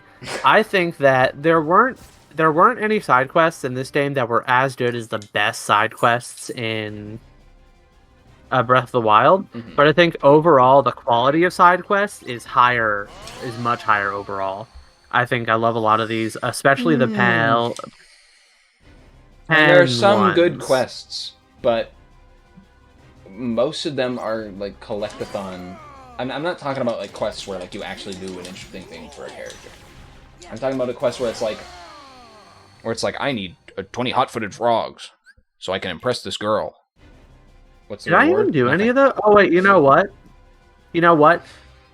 I pick up so much stuff that I don't think the only one of those that I had to actually do was the hot-footed frog one, which I didn't mind because it was so funny.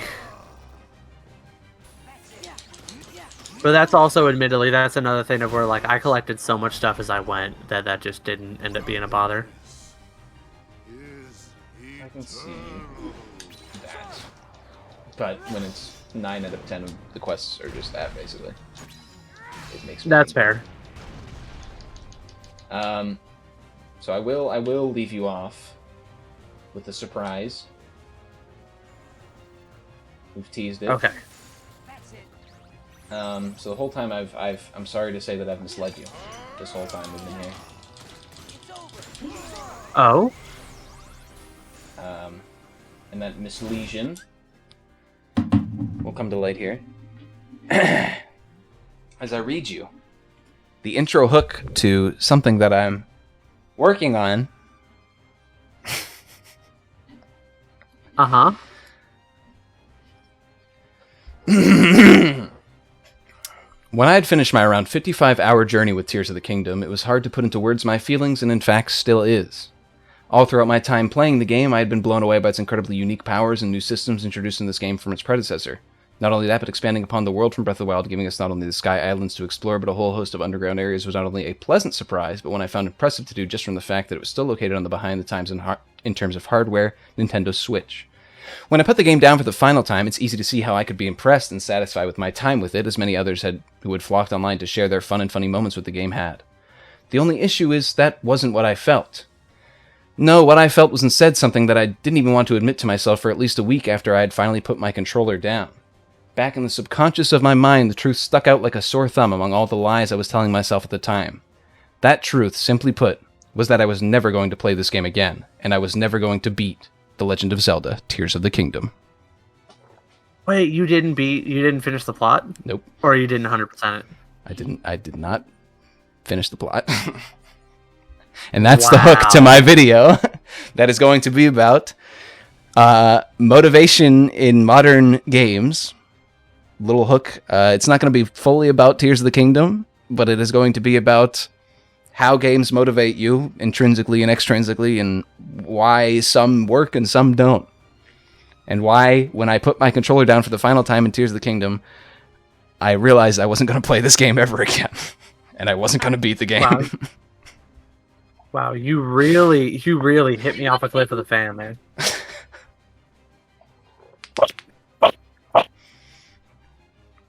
You know what, though? Totally fair, and I understand where you're coming from. And boy, howdy, am I excited for that video. Yeah, definitely gonna watch it when it comes out. Maybe we'll do a watch-along on Twitch. Streamer reacts. Anyway, Yes, I was ranting. I'm excited to see your video. I was ranting the other day in another server, and they said, "Go and make like a video out of this." And I was like, "You know what? I will." So I've been writing. You know what? That's so funny because I came out of this game liking it more than Breath of the Wild. I definitely think came out liking it probably a little less than Breath of the Wild. I'll be honest. Very interesting. Although I will definitely admit that a large part of it is that I went into this game with a specific mindset of how to min-max my enjoyment. Not min-max my playtime, but min-max my enjoyment. I will say that in terms of like being able to do that, I did that very successful. Oh, also Gloom sucks. I forgot to mention that. I said Oh, I I was love gonna bring it. Gloom. I said I was gonna bring it back up. Gloom sucks. It was one of the I main. love Bloom, fantastic. One of the main proponents for why I didn't finish the game. I find Bloom to be fantastic. It makes certain difficult fights even more difficult and kind of annoying, especially underground Lionels. But I can see absolutely love what it does to exploring the underground. I can see. Fan-freaking I can tastic. see it for exploring the underground. I think it sucks. Okay, so here's a quick thing. Spoiler about the final boss fight. I don't know if you I've watched it. Yeah. know this. To confirm but, my suspicions. Yeah, That- but during the final boss fight... The only suspicion I wanted to confirm, by the way, with the final boss fight is that Zelda comes back to life, which she does, and I was right.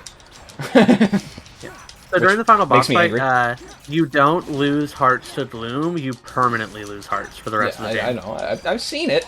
I've seen it. I Okay. just didn't want to play it. I didn't want to beat the game. Fair enough. Anyway, thank you so much for joining me today, Paul. Thank you for joining me. Really as well. fun to talk to you again. Yeah, we have vastly different opinions on this game, Yes. but also vastly similar opinions. Or maybe a lot of similar opinions, very different takes, I guess. Yeah. And it's not that either of them are wrong either. Yeah. We're just both pretentious pricks and unique in special ways. Anyway, that's going to be it for me today. Thank you so much for joining us. Hopefully we'll come back for another discussion, or maybe we'll play some games eventually. I don't know. So true, as I'm beating yeah. Zemnis' ass right now. Yeah. So sorry to leave right before you're done with that, but I'm just gonna finish up here, love then you, we're man. And bye, a stream. Yeah. See ya. Twas a fun little stream. It was so funny. I'm glad that at the end we did the reveal that like I got to leave you with that cliffhanger. we're like polar opposites. Oh, you That's know, about- I just realized I forgot to... I was trying to balance my complaints as well to be like not to not give away the fact that I wasn't entirely a huge fan of this game. Yeah. Because there were a lot of cool stuff in the game that I did like, but yeah, at the end of the day. I do think it's really funny that I forgot to say one specific line during that I planned to say, but I just forgot to say it during the part about the Goron dungeon, is that I'm actually excited to replay the game at some point just to get to do that dungeon the intended way. Yeah, and you also get to fight the boss of the the ship in the intended way. That's true. I don't even know if Alexa's gonna believe me. I'd tell her about that. All right. Anyway, bye, Paul. I love you. See ya. Oh, wee. I'm glad I kind of my plan went off without a hitch there, where I kind of waited and patiently bided my time until the end. I could give him a little tease. Also, I don't know if I'm gonna be able to beat Zen this year. I'm gonna be honest. Time's up. I didn't block. Oops. Thank you, Rico. I don't have a fucking reflect. All right, well, we're gonna have to do this Rico section. If we win this, this is scuffed as fuck, by the way.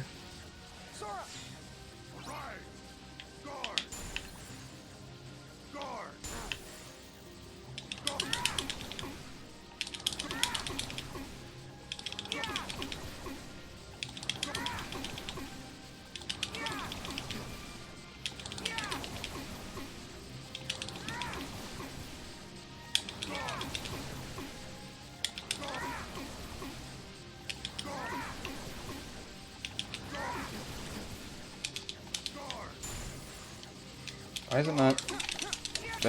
I had to actually hit him? What? I didn't know that. Well, I was like, why can't I press triangle here?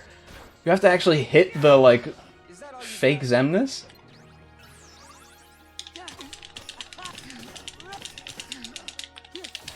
Okay, that's fine. We got this. If I die here, I'm done, by the way. I don't think I will, but just in case. That's just in case. I basically beat this. This was a scuffed run, by the way, I just want to say. Incredibly scuffed run. I could have beat this way earlier if I actually had skill, but I needed Reflect to get through this fight. I can't beat this fight without Reflect. And once more in Second Chance also helped, which I got at least one of them, so... Helpful. Okay.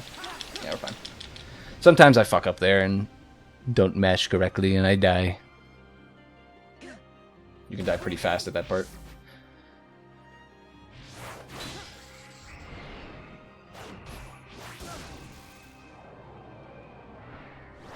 I think I could have actually skipped this if I timed my lightning faster after we got out of that one phase.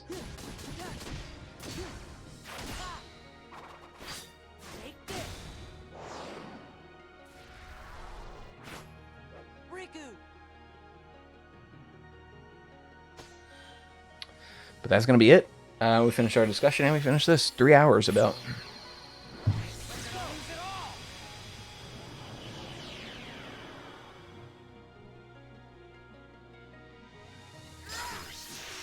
Riku got him because I wasn't paying attention. God damn it. Yeah. Just tell my dad I'll be over. I hope my dad doesn't think less of me that he heard me swearing up a storm about a fucking video game. Because he came over to clean the house.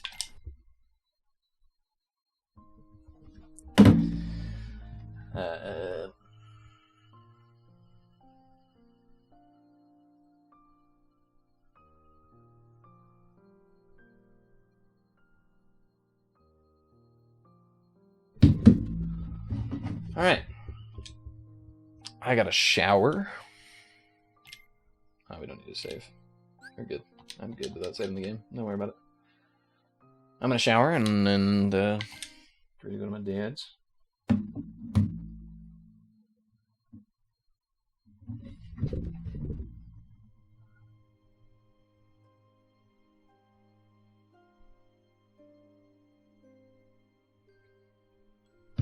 Get some dinner.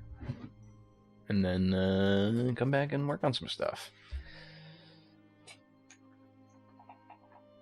Alright. Well, that's the stream for me. Little teaser there for basically nobody but my friend. And yeah. Thanks for stopping by. I enjoyed my time streaming today.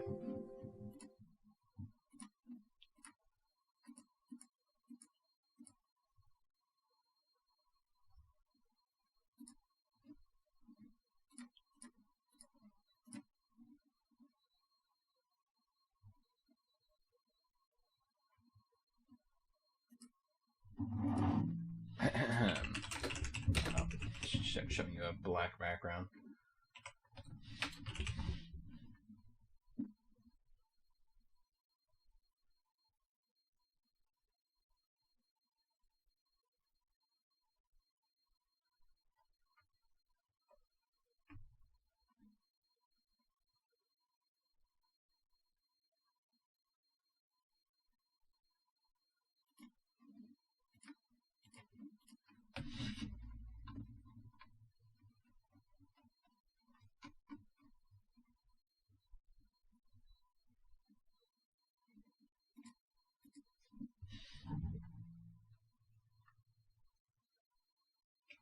I'm acting like I already ended the stream. I'm still here.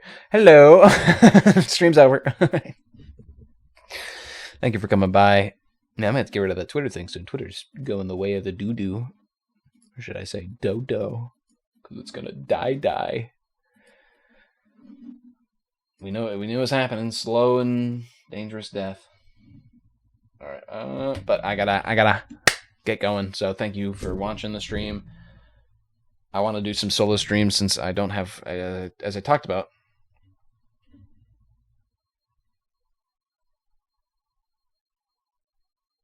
As I talked about, I'm not actually doing any classes this summer anymore. Smile. So I just have my job, but my job isn't really that time intensive. So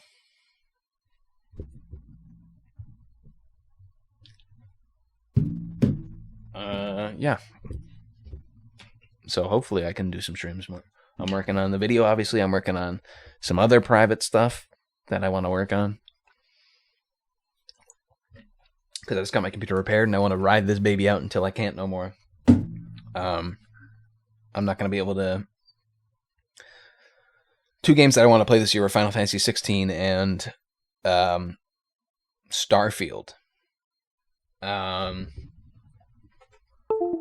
Final Fantasy 16 isn't going to release on PC until next year, probably at the minimum, depending on if Yoshi P wants to release it on PC, which it didn't seem like he did in his interviews. So we'll see. And then Starfield, my graphics card isn't good enough for. This is a rig built in 2015, and I just got the cooling system replaced for $300. But I can use the cooling system in a new rig if need be. But the main kind of thing here is I want to do stuff with this PC before it goes kaput. So before I have to build another one and I spend however long waiting for parts and that kind of thing, and so I want to try to see if I can get some stuff out before this PC finally goes dead. See if I can finish some stuff. But that's it. That's it for me. Some streams later, some more YouTube videos, and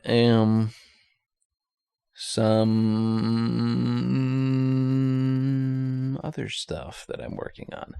Thank you for watching. Goodbye, gamers.